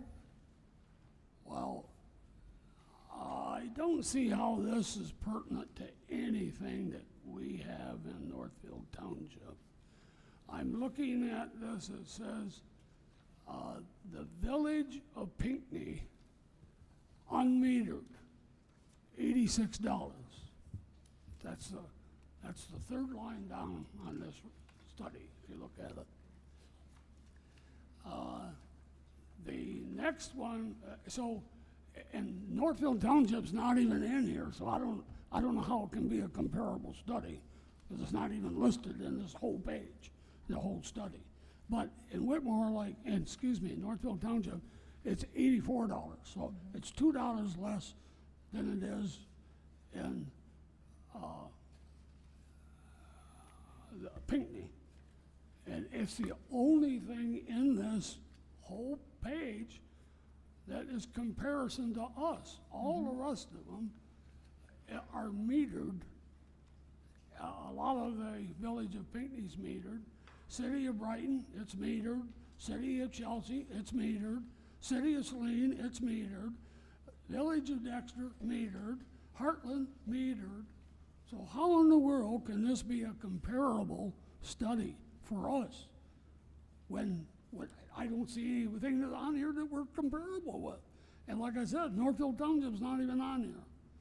So I just can't understand you rushing into this deal and you say, well, somebody's going to pay for it. It's tax money, folks.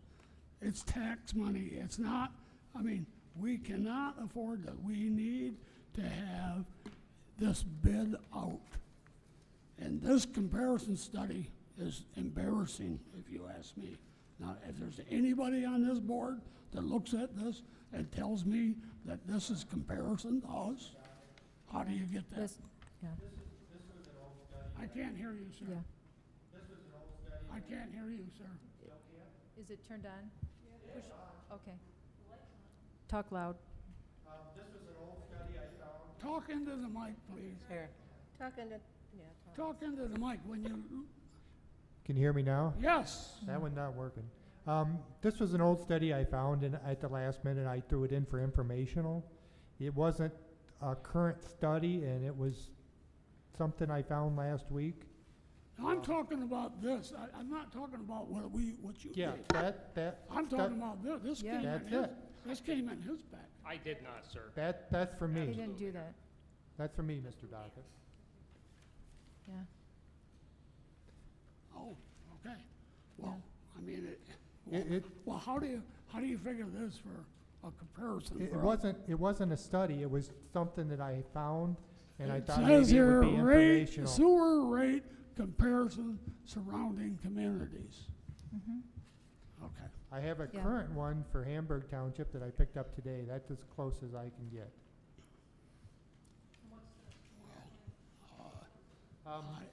I don't. We've been talking about maybe charging different tap-in fees for different parts of the sewer, and that's exactly what Hamburg Township does.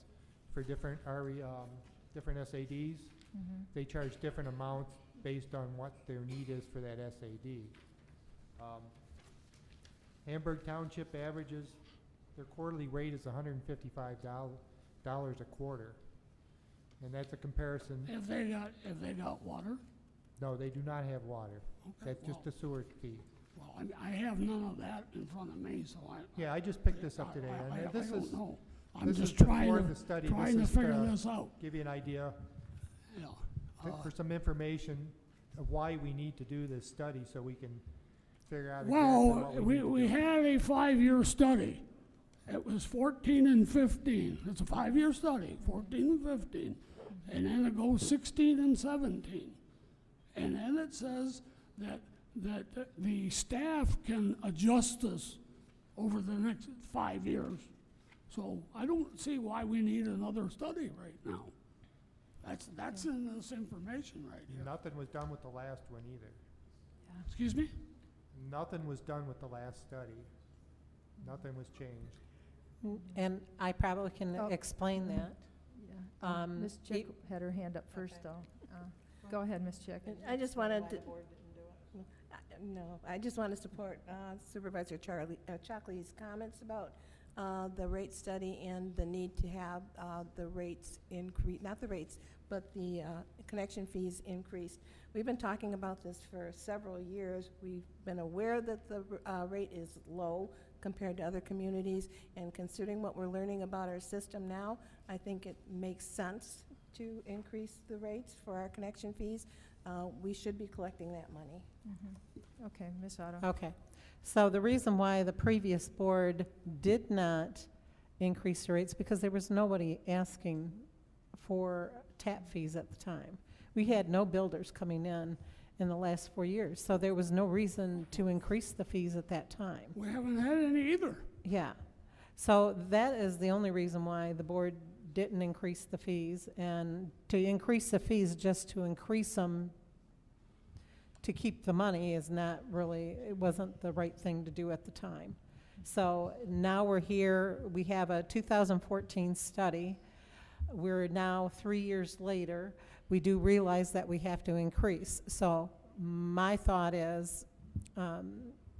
Rubel, do we have to have a new study in order to determine that we have to increase the fees? Or just increase the rates based on the 2014 study?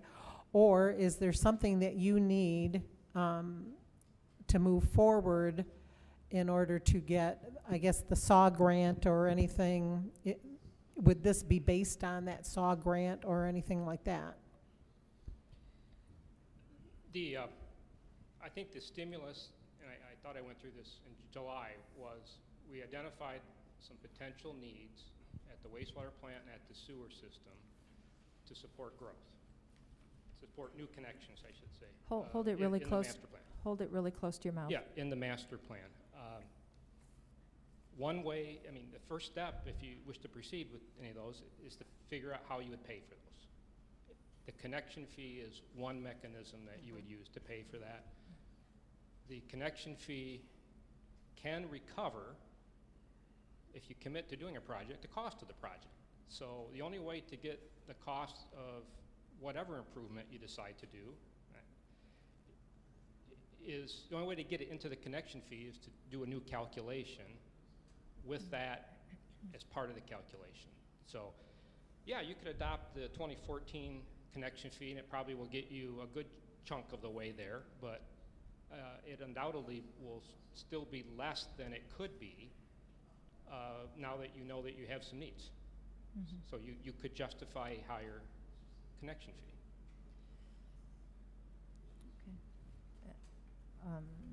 You already spoke. Did So, you want to speak? I have more, quite No, a no, bit more it's to for say North- when, it's Can for- you- before we vote. Can you give us just a overview of, I mean, reading it, my understanding is we will get something additional from the study, that we will look at, you know, the basin potentially, as well as just something more than what we got from the 2014. I'm going to look at all the improvements that I know we've talked about and how the fee may change should you decide to implement any of those improvements. Right. So I'm going to give you a menu of what the connection fees might look like should you proceed with any of these projects. Okay. And it's going to be a menu. I'm not going to pick. I'm going Right. to give you the information that you can pick. And that currently doesn't exist in the 2014 study. There were no improvements done there because Okay. they were not identified in Okay. 2014. All right. We've So- studied those. We know what they Okay. are. It- And this is a mechanism to help you decide whether to proceed with those Okay, improvements. and I have one other question too. I mean, we've been talking about the line improvements, we've been talking about the basin. One improvement I would like to also talk about is, what if we were to go and just expand the plant? So, and the reason I say that is, we have commitments already, and they are over 1,500, is my understanding of REUs. The basin would cover 1,500 additional REUs. So if in case we go out and we pick an option and we get that 15,001 and we have no capacity for someone that we've already committed to, what does the township do at that point? And how much does it cost? So my thinking is, and my dear husband has heard this 1,000 times, so now the public can hear it too, is the basin is our cheapest expansion route. Once that's used up and we haven't fulfilled our commitments that people have been paying, what does it now cost us? So I would like to know a comparison of expanding the plant for the 1,500 approximately units, as well as the basin, because we know the cost on that is $3 million. What's the plant would be? Because again, when someone comes in and says, I've been paying, like say Green Oak, the 800 units, and we don't have the capacity, what does it then cost the township?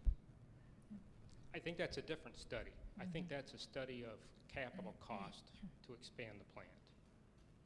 So I don't think that's part of the connection fee calculation.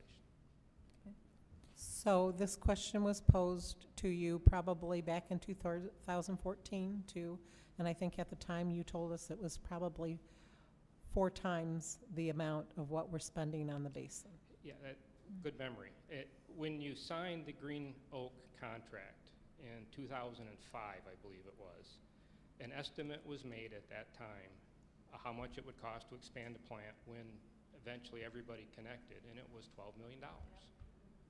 That was 12 years ago, so 4 times 3 is $12 million. That's an estimate we should keep in when we're looking at some of these options. I mean, a memo item that to explain the plant for 1,500 units, it's going to be 12 million, did you say? Yeah. Keep in mind, the only thing I'm going to say about that is the connection fee can only recover costs that you are committing to. I don't think you're committing to a project, an expansion for a decade or better. So, sure, could we do that calculation? Yes. First we'd have to update the 12 million to today's dollars. And then, even if you calculated it, I don't think you could defend recovering that today.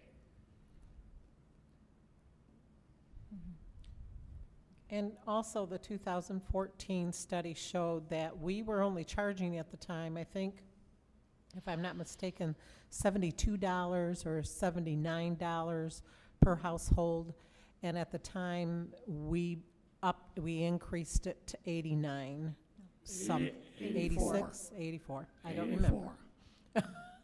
we did increase it. We raised it about $7 or $8. Yeah.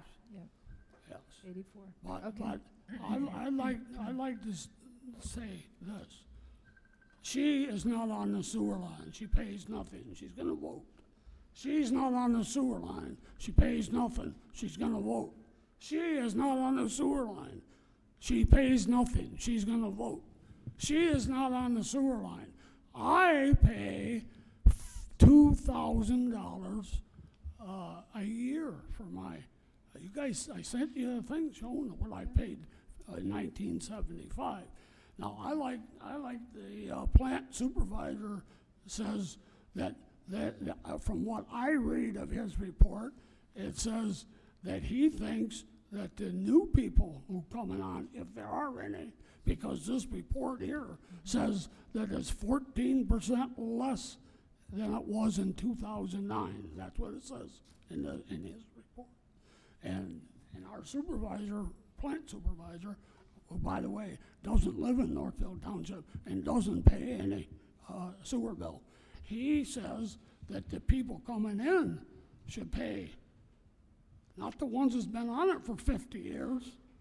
The new people should be paying. Why should I pay? I've been paying for 50 years.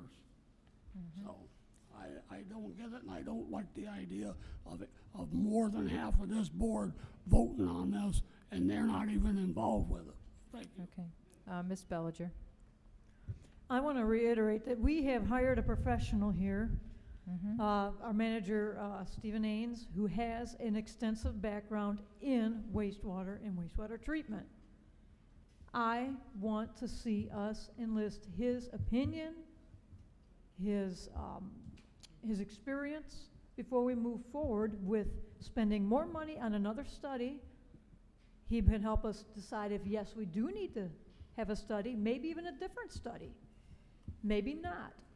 We have an expert here, somebody who has a proven track record with wastewater. I want to see this board consider his opinion before we move forward with this. I agree. Mr. Ains, would you like to make an opinion? Yeah, Mr. Comment. Ains, do you have an opinion at this Now point or in 2 time? weeks from now, I don't care. Yep. Need to speak into the mic, real close. Yeah. Yeah, I'm told you have to eat it to be heard. Can you Yeah. hear me, Is Mr. it- Dockett? Is it turned on? Okay. Bring it down a little, perhaps. Okay, Okay. is that better? Hmm. Okay, since I arrived two weeks ago, a lot of my efforts has been to study their reports and to meet with the superintendent, go through the plant, and try to figure out what the situation might be. In meeting with the engineer, he's explained that they've been doing work here since the 60s, and I see all kinds of reports that have been done over that time. But the report that I particularly was looking at was this one that you received that was a draft that was on the tank itself, and that's where you end up with the $3 million figure, okay? So you have something to hang your hat on with that. And when I look back at his letters, there's one where he mentions about this study at 10-5 being eligible for the SAL program. And so it is possible you'd get reimbursed for it. But the main concern I have is if somebody applied to come into the community, even in an area that's identified in the master plan for some type of growth, if they applied tomorrow and you haven't taken action, you could lose a whole lot of money. This fee is for the hookup, and that's people coming in from outside or people who tie into the sewer system. And that could be the Green Oak people too. So I think you need to do something fairly quickly on this. You definitely have the evidence from the prior study that amount that was listed was appropriate.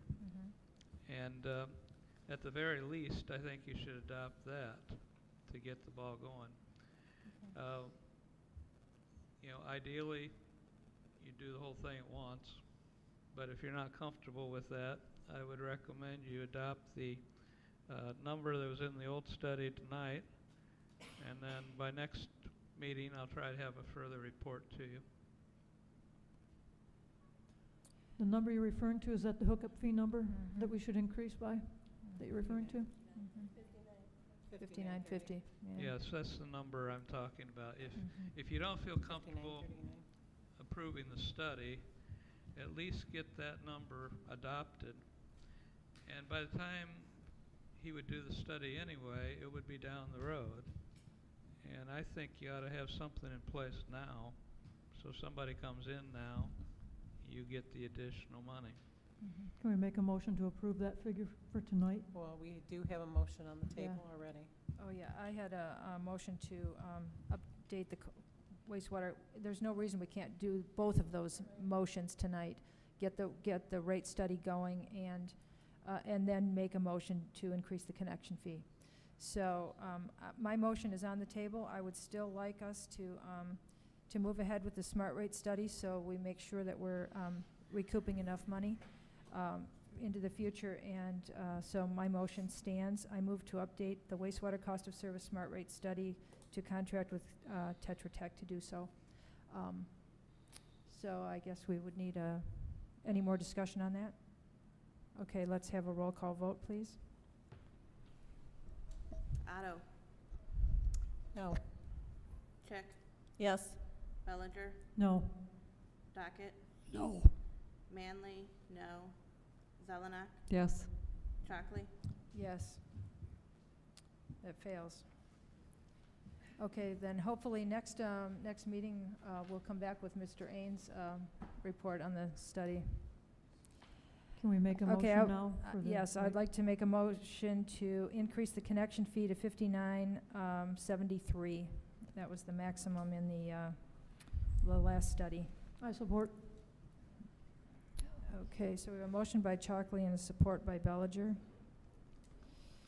Any more discussion on this one? So this is new connection fees. These are new, yes. Okay. People don't redo connection fees normally. Yeah, I don't yeah. think So, yeah. but if someone's already, okay, Connection fees. it's just new. It's As not of going to today. impact our current customers. As of today. Yeah. Right. I just want to confirm that. Yeah. Anybody that Yep. comes in brand new. Yep. Okay. Okay. So, anyway, roll call vote, please. Bellinger. Yes. Otto. Yes. Manley. Yes. Chick.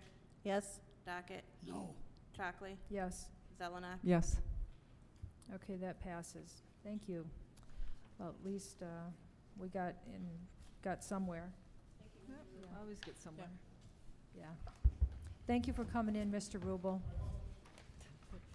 He gets paid for it, you don't have to thank him.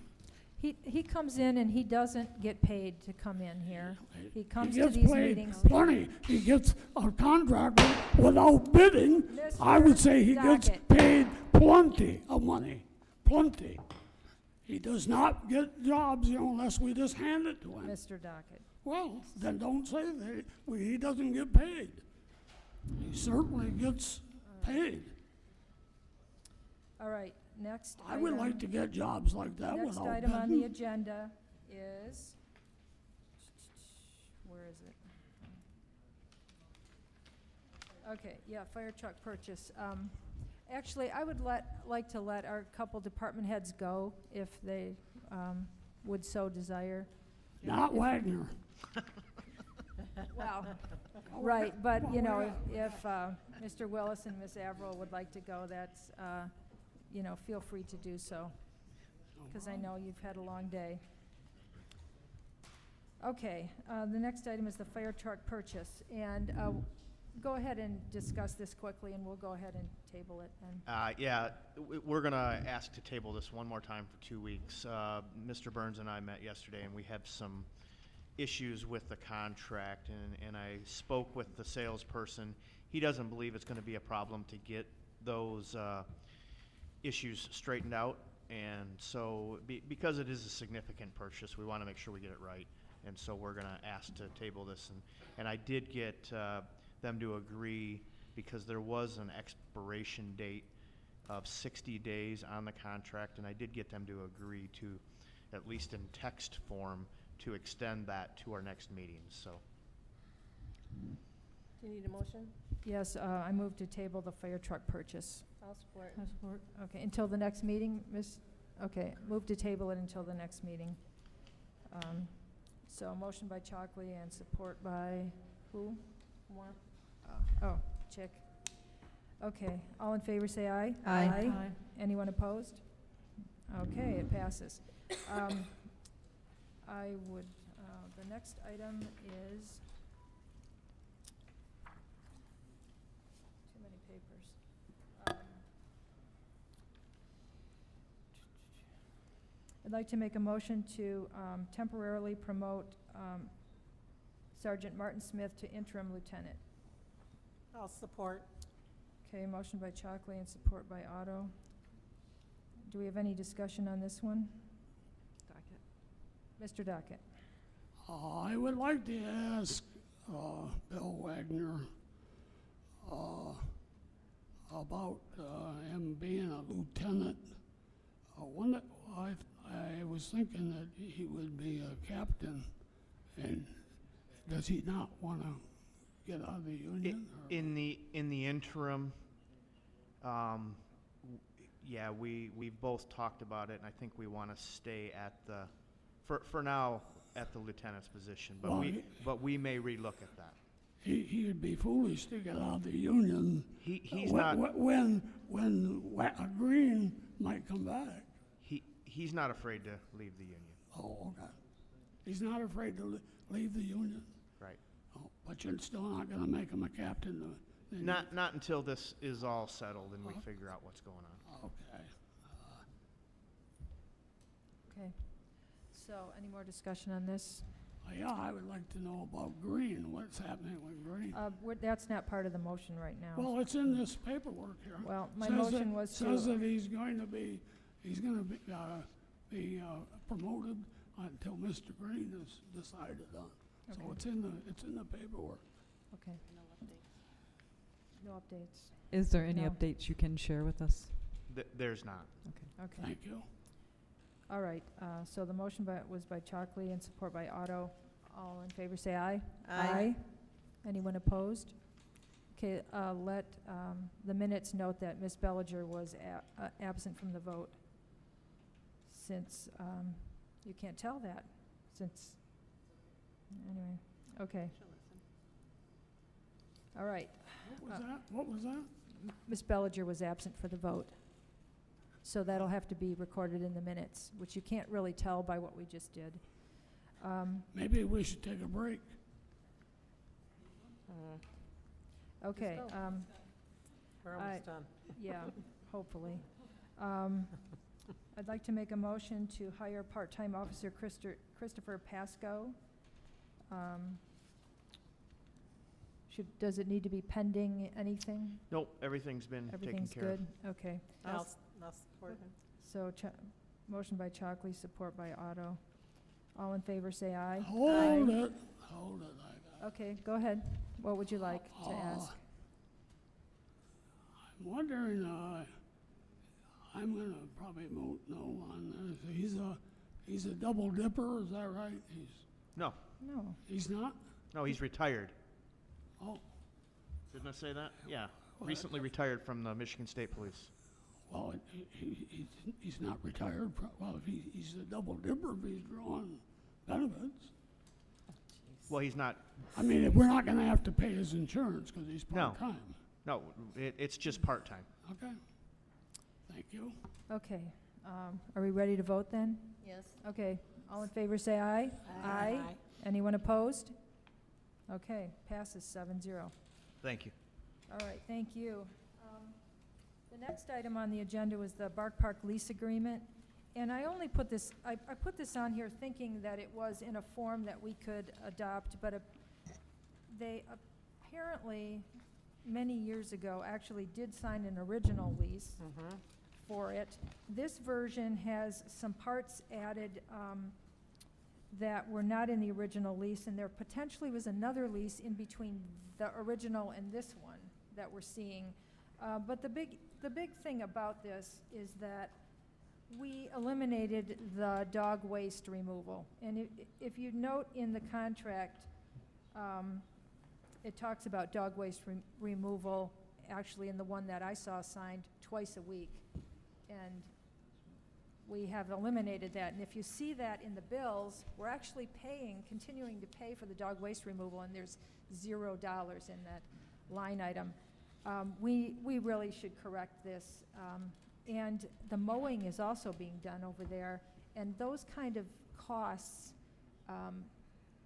there was some discussion in the office that those kind of costs should be coming out of Parks and Rec for the dog park mowing and the dog park waste removal. So we really do need to make sure that they have funding for that. And so I'm putting this out here. I think we need to take a look at it some more, discuss it with Mr. DeKaiser and our attorney, and make sure that it's acceptable to both parties. So- Ms. Otto?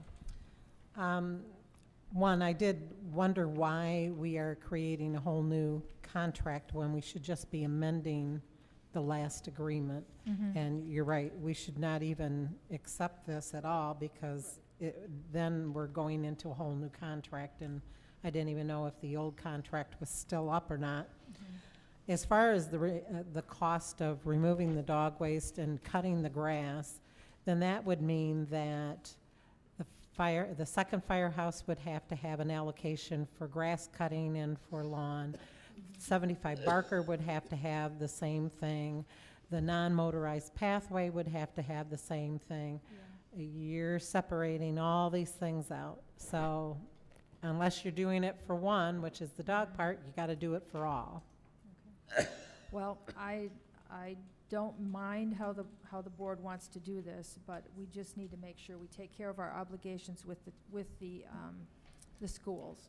They've been a good neighbor to us. They've been very helpful. They're allowing us to use it for $0. And I do understand that, but yeah, to be a I good get partner, it. you have to have a good contract. yes, I agree with that. And do things the right way, and this is Yeah. not the right way to do it. So are we tabling this? Is that the motion, to We- table yes, this I'm gonna- contract? I'm going to table this, but we should be bringing it back with some sort of an allocation for the waste removal. Can we bring it back at the next meeting Yeah. so we can get it taken care of? Yeah, so, I'll make a motion that we table the contract, the Bark Park lease agreement. Okay. So we have a motion by Zelnok and support by Otto to table this to the next meeting. And if it's my understanding, what you're saying, though, is that currently these items are being taken care of from the general fund as far as picking up the waste as well as cutting. Right. Okay. They are being taken care of by the general fund with a line item that has 0, and you're not supposed to do that. You know, we But have to have if some it's in money the it. general fund, it's probably not 0. Well, it Right. is. It is. Really? 0. We Well, eliminated it's not under everything. the Park and Rec Right. as 0, but what she's saying is, Parks and Rec it's is in the 0. general fund, but it's not 0. The Parks and Rec fund is 0. Right, but the. It's under the but- general fund. Yes, but cutting Yes. grass is under the general fund, and Yes. Yeah. advances under Unless the you're going to general fund. divide it for everything. All right. Well, that's how you do it, by cost centers, and this is a Right. cost center, Park and Okay. Rec, you know, right. so. Parks and Rec has 100 in it, Yeah, and, Yeah, but for- it needs to go in there at Yeah. least. Yep. Yep. Got it. which isn't much, but it's got 100 in it at the moment. Okay, so motion to table to August 29th. All in favor, say aye. Aye. Anyone opposed? Okay, thank you. All right, the next item is bills. Did anyone have anything in the bills they would like to question or highlight? Ms. Zelnok? Nope. No, Mr. Ms. Dockett? Mr. I was just Dockett. wondering, what- 6 of 24, page 6 that means. of 24. Can you hear me? Okay. I'm on page 6, but, excuse me, I want you to look at first, page 1 first. Let me see here. Page 1, 1, 2, 3, 4. The fifth one down, assessor. services. Yes. $5,833.33 per month. Yes. I want to go to page, what did I say, 6? Mhm. Okay. And then we have the assistant assessor, Yes. and that's $37,079. So that's $9,612. Wait, where are you? Wait, where'd you get the, no, it can't be, maybe it's 3,000. Assistant assessor's about 1, 2, 3, Right, 4, right. 5, 6, 7, 8, 9, about the 10th one down Correct. on that page. Yeah, Yep. and your dollar amounts are? And the dollar amounts are, well, there, I mean, if you add the two, she gets paid twice a month. Right. So if I added up her pay right, it's 37,079. No, not 37,000. 3,700? Yeah, I'm Okay. sorry. Okay. 3,700. It's 9612 times 12 months. Yeah. Is $115,000 for the assessor department. Yep. Plus, she also has insurance, which is probably another 15 grand. So that's $130,000, and the assessor works 1 or 2 days a week. Oh. So for 130 grand, I want our new man to look this over and see about hiring a full-time assessor, that when our full-time assistant assessor is on vacation or sick or off, that we got somebody there 5 days a week. So I think we should be able to have a full-time assessor and a part-time assessor for 130 grand. I'd like to know about what anybody else thinks about this. And they'll be here every day working, not 1 day a week or 2 days. Mary Bird, half of her time is the assistant assessor job. So I would think half of that 1659 would be for her. Well, maybe I'm off some. I didn't realize that, but I still think it's worth looking at this for having somebody work 1 or 2 days, 8 days a month for 58 grand. Pretty good work if you can get it. So I think it needs to be looked at. He also It's has only a suggestion. He also has assistants to come in to do the legwork out in the field. So it's not just Tom being in for 2 days a week. Right. He has a couple people that come in and they go out and they, Well, survey different properties. you can defend the deal. I'm just trying to tell you, when No. I look at it, what Yep. I see. I'm just telling And- you what and, actually happens. Well, It's not as I- minimal as it I would like to appears. have our Yeah. man look at it. Ms. Otto? Isn't the assessment department come under the statutory duties of the supervisor? That's my understanding, yes. Yeah, If they're so licensed. And if they're licensed, Right. but it's up to her. I understand that, but she still Yeah. oversees it, so it's really shouldn't be the board to make that recommendation that the township Yeah. manager look at it. It really should be Yeah. Marlene that brings that recommendation to the board. Right, and I if she just got so some chooses. information from the MTA supervisor retreat too, that really, the assessor is supposed to be an actual employee of the township and not a contract. So I have to look into that. There might be some out that allows that, because a lot of townships do contract out their assessing.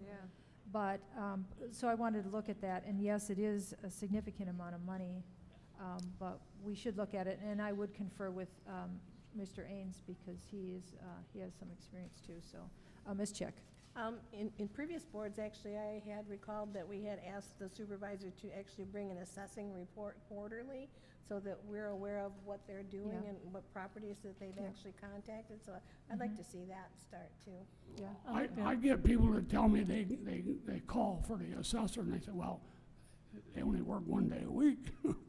I like the idea of assessor I think report. I think we maybe could treat our people a little better if we change things a little. maybe. Yep.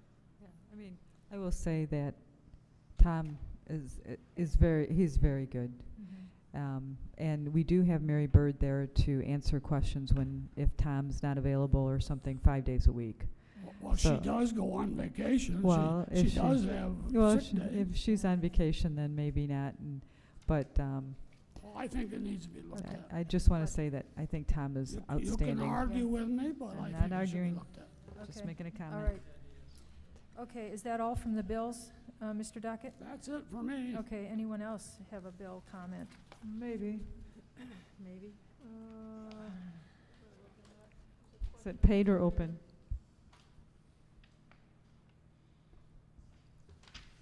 Going once? Going twice?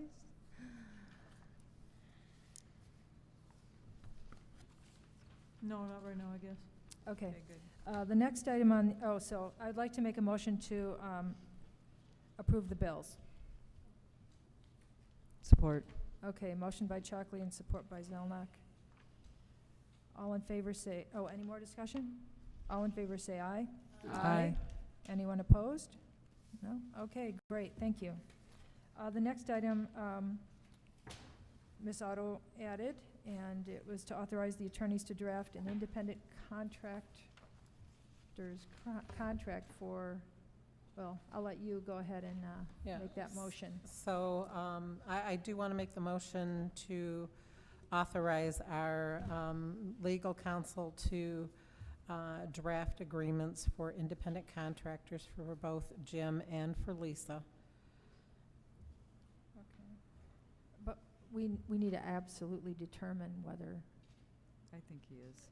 he's independent or not. Well, I think based on our attorney, she didn't probably have all the information. That's possible. And I think that we have honored Mr. Nelson as an independent contractor to date. So we just continue on with that thought process that he's still an independent contractor. Okay. I agree. So you've made this motion, so authorize the attorneys to draft an independent contractor contract for both Lisa Lemble and Jim Nelson. Yes. Okay. Any more discussion on that one? Who's going to support it? Oh, I'll support that. Huh? I'll support. Well, you made the motion, didn't No, you? I made the Otto did. motion. Oh, well, if I knew you made the motion, I would have supported it. Well, thank you, Mr. Dockett. Okay. I- So anyway, all in favor say Well, I aye. have a discussion. Aye. Oh, any more discussion? Do we have, I mean, I know we may not have an existing contract signed, but do we have a contract out there that may be old or, We I have, mean, I don't know if Mr. Burns would know if Yeah. Stacy. I'm just saying, do we need a new contract? Or are we looking at the old one? Or are we starting from scratch? Do we know? I'm not aware of old ones. we have Okay. generic ones. We have a generic one That's that good, you yeah. guys put together for Tim Seville, for Right. instance. And I guess which lawyer is doing it? I would recommend Okay. Mr. Burns. Okay. I just wanted to make He's sure. done it before. They've done it before for us. Yeah. And he's on retainer. Okay, thanks. Okay. I just We- was questioning, since it's labor related. Okay. Yes, that was my thought. We just need a generic contract and give it to whoever it applies to, yeah. Mhm. Okay. So, now that Ms. Manley's back? Okay. Better so hurry up. We're voting on this. Yeah, we can't to vote give without the her. independent contract. Okay. Any more discussion? All in favor say aye. Aye. What was that? We're voting on, to authorize the attorney to draft an independent contractor Oh, okay. contract for, Yeah, yeah. are we good? Okay. All in favor say aye. Aye. Anyone opposed? Okay, it passes 7-0. Okay,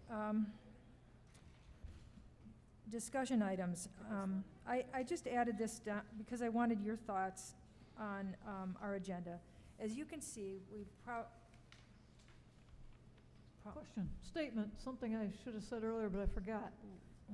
On the July 11 minutes, we had something we were supposed to do within 60 days, which was provide a liability report for the paid time off. Have we done that? we don't have, I mean, Not that's, yet. not yet. Wait, 60 days hasn't gone by yet, has it? Or Yes, is it has. close? Oh, This meeting was July 11th, that's 6/11, this is July. 8/15.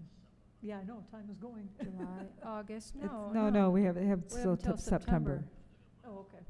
But I think, 11. That's I 60 think we'll days. refresh Yvette or Miss 60 Patrick's days is 2 memory months, though, right? just Or to am I make wrong? sure. So Well- it is this month. It's not 90 days, it says 60 What was days. it, July 11th? August, it's September July 11th. minutes. It's only been 30 days. It'll be Yeah. September 11th. Okay, thank you. But, I mean, as I was reading the minutes, I think we should remind her, Miss Patrick as well, so it's a good idea to remind her. Okay. Thank you so much. Okay.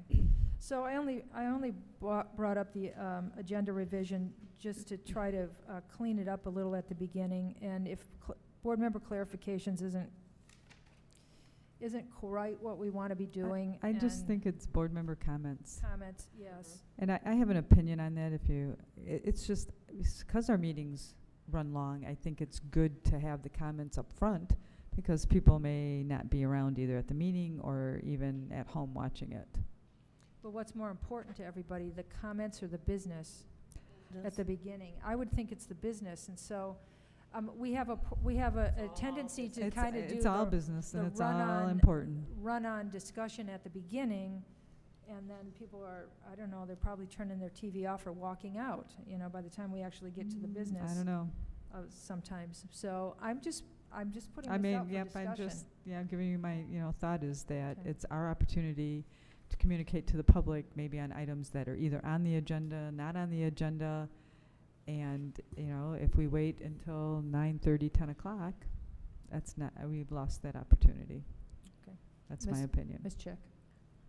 I think a call to the public at the beginning is fine. I would like to see board member comments at the end, Yeah, instead of twice. Right. Even in the MTA publication that just came out, if you read that whole 4 or 5 page thing, they recommend that you do it once. That it's for the public to speak and to do business, not necessarily the board. Yes. So, I don't know if you all had a chance to read that, but feel free to do that. And I Ms. enjoy the board Ms. member Belger. comments following the public comment because it's early on while people are still awake in here. well, perhaps we can keep our board member comments brief then. I mean, sometimes we go on, Right. when, we only allow our public to talk for 3 minutes and then we can go on for. Then I think we should, if we're gonna do it both ways, I'm fine either way, we should set a time limit for Okay. the board. Yeah, Okay. I think that would be a 30 good seconds? compromise. 30 seconds. No, I don't think honestly. so. I would say 3 minutes. 1 minute. okay. 1 minute? I thought you meant 30 seconds. What, for each of the board members? Yeah, 3 minutes? Well, yeah. Okay, now we got 21 minutes added on to whatever I we mean, have. not all board members have to make Not comments. everybody Oh, but they speaks. do, that's the Yeah. thing. Well, if we keep it Then to no- 3, Let's stifle them by any means. yeah, That's- let's try 3 and see how it goes, and if not, maybe it's Oh, that's 2, too but long, yeah. That's too long, 2 let's- minutes. then let's try 2. Okay. If you don't have anything to All right, say, but if we're gonna do then that, we then should stifle somebody that does. we should keep our comments to the business day, like Yes. not do reports, not do big, long diatribes, Well, that yeah. depends on what you consider business. Okay. Well, let's try 2 minutes and see. 2 minutes. Okay, so that's part of it. And then a lot of agendas have new business and unfinished business. Does that matter to anyone? No. No? Okay. I really don't feel that board member comments takes up a lot of time at the beginning as so much as it does when we discuss items. These meetings take a long time because we do have a lot of dialogue on agenda items. We do. Yeah. I was watching the time, and we didn't even start the meeting until 8 o'clock Right. almost, yeah. I know. Oh, I beg your pardon, I didn't understand you. Today? Today? Yeah, it started about 8 o'clock. Yep. The The actual, well, meeting? the Oh, I thought agenda. The meeting starts with the call to the Right, call to right, order, yeah, no? yeah. The that's actual correct. meat of the meeting. Yeah. Well, Oh, it's, The but it, business. yeah, the business part, because the meat is relative. I mean, I think it's important to comment to the public and hear the public Okay. and make comments, so, I mean, it's our one opportunity. Okay. Well, I get criticized for the meetings running long, and it's all of our responsibility to keep the meeting at a Mhm, sure. reasonable length. So, we don't need to say stuff multiple times during the meeting. Okay. I just wanted to try to get us to And call ahead of time, like a department head or something, if you have a question. We don't need to bring up stuff here and air dirty laundry when you could have had a phone call to find out, you know, really what was that amount or something, you know? That it gets. Maybe we should just cancel the meetings, I guess, maybe if. My thought, and just on that, is I think it is good to call ahead and Yes. give preparation. Not if you don't get a call back. Well, No. but I'm just saying, and it's okay to me to do both. Give the department head preparation and ask it at the meeting. Right. So that everybody hears I it. wouldn't want to be waiting for Marlene to call me back. Well, but I mean, just saying, like, it's just, it would be helpful to the person, because then the answer may be given at the meeting, and then, Well- and everybody can hear it. Well, I'll give you an example. The independent contractor, I reached out to Brad and Paul and copied Marlene on it to ask, we passed the policy, should we have an agenda item that passes to have you draft the contract? And Paul said yes. And I said, well, Marlene's on this. I just heads up, I'm going to include it on the agenda for tonight. So it's just common courtesy. That's all it Sure. is. And I appreciated that, you know. Yeah. It was something, and I don't remember every time from one meeting to the next. Right. Now we'll have another person listening. For Either did I, and Yeah. that's why Yeah. it was a last minute thought tonight. And before I left work today, I go, oh my gosh, I forgot to do this. Mhm. So anyway, yeah, the more communication, the better, and I'd like to hear the message that got left to me that I didn't respond to Mr. Dockett. But anyway, next item is the meeting presentation calendar. What was this about, No, Mr. just move Dockett? on, come on. What'd you say? The meeting presentation calendar is next. What did you say about me? I would like to hear the message that you left for me that I didn't respond to, so I'm sorry if I hadn't. Well, but I've talked to you several times, But I and had. you've told me you were gonna come and see me, but you didn't do. I mean, come on, let's face it. Anyway, the next item was Wait, the Can we regular. back up one? Yes. I apologize, but Yes. we should be having a manager report at the next meeting Oh, as well. absolutely. Yes, okay. Right, we let him off easy this time because he'd only I been here know. for two Mhm. weeks. At least Jennifer let him off easy, not. Nope, but it's here. You have it on your thing. I have it on here, right, the standing reports. Yep. So I just want you to keep this in mind. I'm trying to have the longer presentations scheduled for our second meeting of the month so that we have more time. And we're not going to go until 10, hopefully. So you'll see where I have these tentatively scheduled presentations, but I do need to check with whoever would be doing the presentation to make sure that they can do it that night. And I believe Mr. Rankin can do the August 29th code enforcement, and he can kind of describe what's been going on. I'm not quite sure about the zoning administration processes yet. I need to double check with our zoning administrator. But you'll see, I'm trying to scope out the next several meetings, you know, this quarter with presentations that are of interest to the board. And these may get moved around a little bit. So if there's something missing here that you believe should be on the list, let me know. And if you think they should be on a particular date, let me know. And Mr. Ains and I will work on these, I'm sure, together. Ms. Otto. At least once a year, we do have, or at least we did previously have meetings with different boards. I think for October, it would be a good time to have one with our school board. Yes, I have talked to Mr. DeKaiser about that, and we had talked about the fall. And Okay. my suggestion for that one was a Monday, so we could go and see the high school and get a tour of the high school. So it would be incumbent upon us to actually show up on a Monday. I know some of you have, but sometimes we'll have these joint meetings and half the people won't come Less because than it's a half, funny yeah. night, you know, or something. So we'll try to do it, but their board meetings, I believe, are the third Monday of the month. So we'll try to get one of those scheduled. But Okay. thank you for that suggestion. That would be great. With Whitmore Lake. Okay. Ms. Bellinger? I'm hopeful that I would suspect that Parks and Rec will have something simple to bring to the 29th meeting in a couple weeks. Okay, you want Parks and Rec on the 29th? I think that could be feasible. Okay, if they're ready. I left a message with Mr. Iaquinto, and I hadn't gotten a call back yet. I'll be so- having a Thursday talk to him and maybe even prior to, and Okay. see if that sounds feasible with him as well. Okay. So these can float a little, but I would like to have no more than 2 presentations unless they're extremely short per meeting. Okay, Well, we should put a time limit on them. yeah, We should put. okay. So, Okay, what? I think the presentation may be 10 minutes, 5 minutes for questioning, answering, 15 minutes. Yeah, that's right. okay. And we should tell the participants that's the Oh, objective that and the goal. needs- I wished our recorder was here, so, because yeah, right.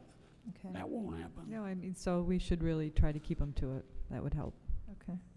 Can I just back it up a little bit with the standing reports? I like that when we get the fire report and the police report and the wastewater treatment plan report, they don't read them, that they're there for our reviewing, there for the public to read, but unless someone has a question, we don't, any of these could just be part of the packet, and we don't necessarily have to go through the whole thing. That would help Right. shorten the meetings, too. Right, If you- yeah, that's why I had them under the consent agenda tonight, but as you can see, like a donation report or a code enforcement wouldn't necessarily have to be pulled out. Well, we can still leave it where they're at. We just don't have to necessarily, read them verbatim. What do you think? It would help shorten the time. Yeah, well, I was just going to put them in consent, No? Okay, well, They'll get pulled. I'll think about that. Okay. Any more comments on upcoming presentations? Yeah, I was hoping to actually have a rate study, yeah, too bad, in October, but maybe we'll have that in October anyway. Have what in October? Well, we really, really need to get a handle on our funding situation if we're going to be able to go out for RFP on the community park. We really have to know what's going on there. Because if we go out with the synthesis plan, for instance, and we have a developer interested in doing some commercial and some housing, we could be needing 150 or 160 or 170 REUs to serve that. And how are we going to pay for that, So some things we have to have done before we can make decisions. We can put them in. Don't you think we can just put them in? The rate study? Well, we haven't approved a rate study No. yet, so. Right, but what are you asking to have done before? Why should we put out an RFQ if we can't offer any sewer capacity for the community, for the North Village?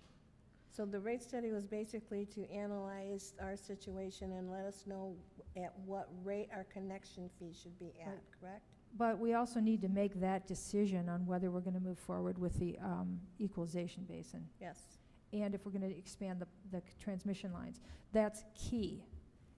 We will not get anywhere. But I don't think the board has ever determined that if somebody ever went to develop that park, that we would just automatically give them. Oh, we won't give it to them. Well, that's what I mean. So you're asking how we're going to pay for this? By the connection fees. Yeah. Right. So we have to know what the fee is going to be. So we have to have some Okay. policy, yeah. So we have to have some policy, So that's, I have to say, I'm very disappointed that Yeah, didn't me pass too. tonight. But I'm not giving up. Okay, anything else here? An audit, we will be talking about our audit in November. I put that down there. But if you think of any other presentations that we may need, we'll be adding them on. It'll come up. They'll come, oh, no kidding. All right, great. That's that. Next item, second call to the public. Well, you brave souls who have made it to the end of the meeting, does anyone want to come up and speak to us tonight about anything?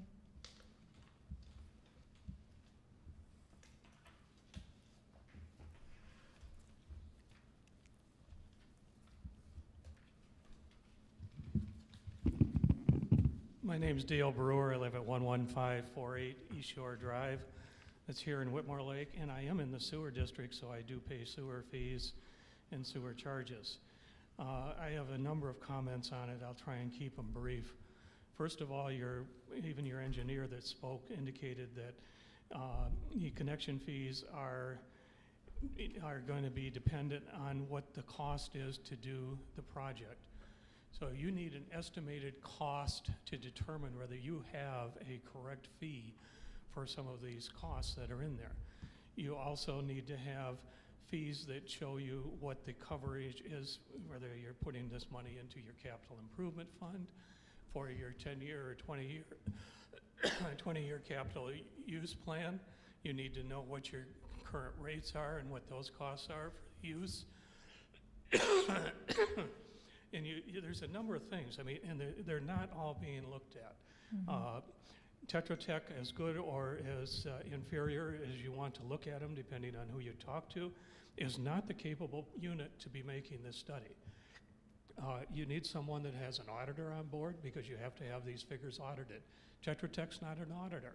They can give you an opinion based upon the facts and the numbers you're giving them, but without a substantial audit report, you're not going to get an accurate assessment. You've also got two separate things that you discussed tonight, and there are two separate things that he had here and what your rate study was. Your rate study was specifically to adjust the costs of your O&M fees and where those are going. That's not what you had, that's not the decision you O&M made. fees, what's Operation and maintenance. That's what these fees are.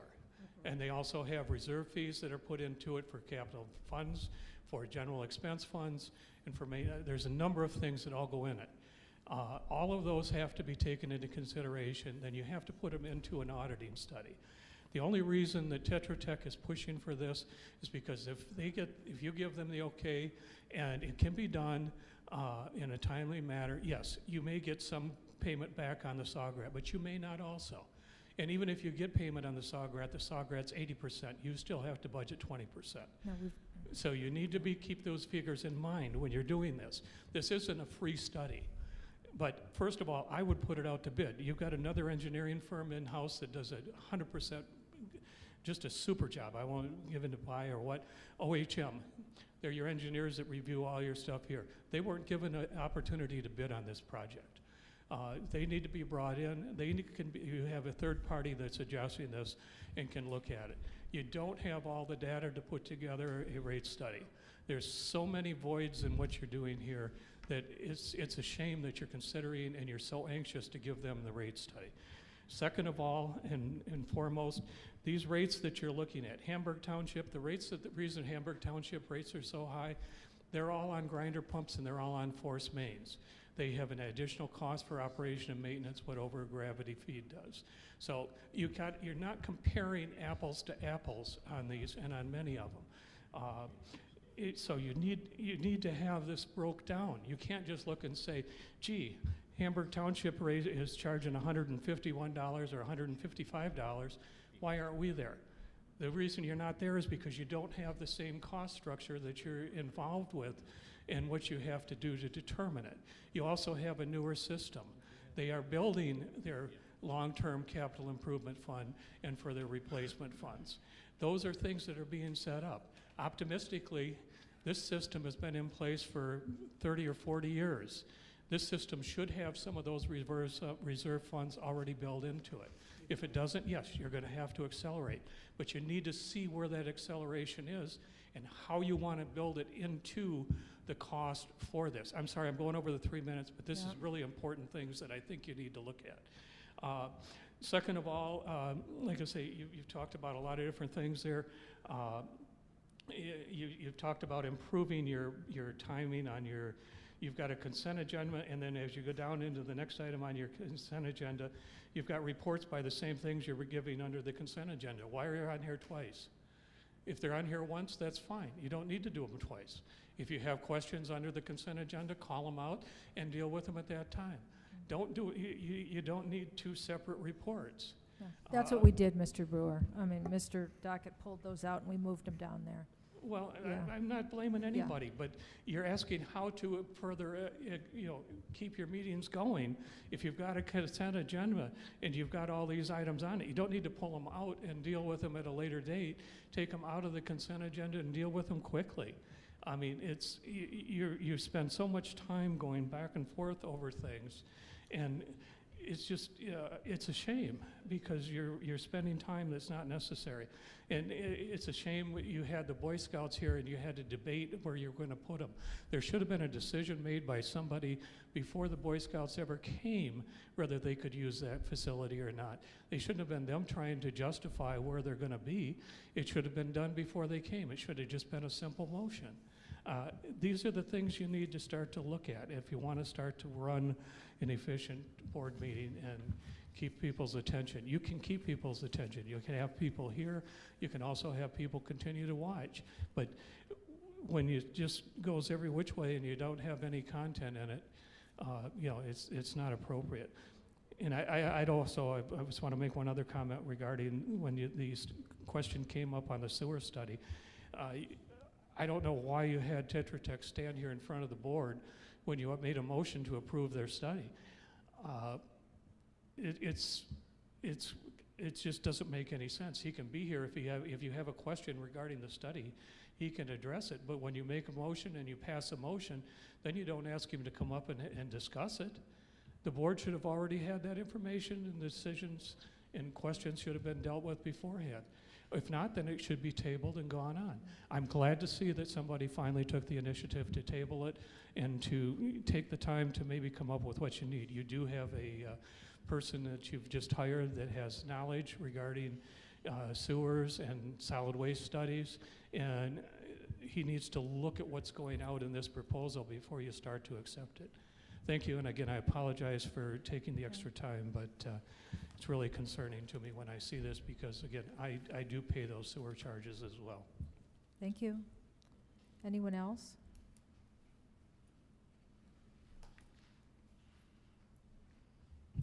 Hi, I'll make it really fast. Dave Gordon, 5558 Helena Road. The whole sewer concept, it's really complicated. There's having enough money so that you can maintain what you got, having enough money set aside for future expansion if necessary, and I would recommend that the board create its own subcommittee and have a couple of you become experts on sewers. Because what I see happening is 7 people up there that know a little bit about sewers, and then you have Tetra Tech or somebody else come up here and says, I want to do this, and you kind of discuss it back and forth, but nobody's really done any kind of in-depth educating of yourself. And it's millions and millions of dollars. It's probably the most money you spend in a township. So that would be one recommendation. And the only other recommendation I have is entirely different. When I look up at the board packet for this meeting, it's 177 pages long. It might be helpful. We do this at northfieldneighbors.today with the live agenda, where you have the agenda and you ought to be able to go to the board, to the township website, and click on a particular agenda item, and it should take you to those documents. Or at the very least, when you have these documents on here, Mr. Dockett's always asking for what the page number is. If there's 177 pages and I want to look up the fire truck purchase, I shouldn't have to scroll through 95 pages to get to it. I should just go, it's on page such and such because you've got it listed there. Just a recommendation. Thank you very much. Thank you. Anybody else? Okay. Thank you for coming and speaking. Board member comments at this time. Let's start with Ms. Chick. I have nothing. Have a good night. Ms. Otto. No, I have nothing at this time, but I did want to also thank the voters for coming out to vote for the fire department millage. Thank you. Ms. Manley. Yeah, I just wanted to let Mr. Dockett know, and Dan, but he's gone. All the signs are down. The election signs are down. Christina did text me, and they are all down. So I didn't even notice when I drove in. So. Okay. Good. Okay. Ms. Hilnock. Just, I think, I thank the public for coming and speaking, and I do in general think we need to get better at our communication through the website, our packages as well. So I think we need to take that to heart so that we can communicate better, because communication is key. Thank you. Okay, Mr. Dockett? I'm looking at the Tetra Tech here. It says, additionally, the township has recently refunded reserve funds to the Horseshoe Lake SAD. In 2014, the township cash reserves in the utilities were low. When this refund, with this refund, it is unknown if the reserves are adequate for financing an emergency repair of any part of this system. Well, what he forgot to say was 40 years ago, the township and the sewer department or whoever overcharged us by hundreds of, I don't forget how much it was, 100-some thousand, something. So they repaid us back 40 years later with no interest, and we read where they bought vehicles out of they lent the fire department or the police department money to buy vehicles with no interest. We paid for all that. So I don't like to see this guy tell us about we shouldn't have got our money back. Now the fund is low. The law said they could not spend the money on this anyway. They had to refund it to us after 40 years. I'm on 7 Mile Road. The same. I got $1,000 back or something. I'm on 7 Mile Road. They're doing the same thing there. It's been in about 10 years, but we won't ever know. We won't get any money back for probably another 10 or 15 years if we get anything. But they overcharged us over there. So I just wish that this guy would have told the rest of the story. Thank you very much. Ms. Bellinger? Yeah, I want to thank the public for coming out and sharing some wise and interesting and informative information. Thank you very much to the public. And thank you, Wayne, for bringing that point up, because I did think when I read that wasn't that those people around Horseshoe Lake, wasn't that their money? That did cross my mind. I'm pleased that we're going to list the services and the talents of our new manager with regards, as Mr. Brewer said, regarding the wastewater and so forth. I'm very excited to see that we may get some good input and good direction on that. And I do want to add that with this looming, here in a couple months, November 1 mil tax increase, I do want to remind everybody, Washtenaw County, highest taxed for property taxes, highest county property taxes in the entire state of Michigan, top 3%, within the top 3% highest in the U.S. So, thank you, Ann Arbor. Okay, Have a wonderful night, and please shop local, support your local businesses. Thank you. Thank you, Dale. Thank you. All right, well, I don't have any more comments, but I'm looking forward to working with Mr. Ains. And our next packet, it's all yours. Not really. We'll be working on it together. So thanks a lot. All right, move to adjourn. Okay, motion by Chalkley, support by Zung. Okay, all in favor say aye. Aye.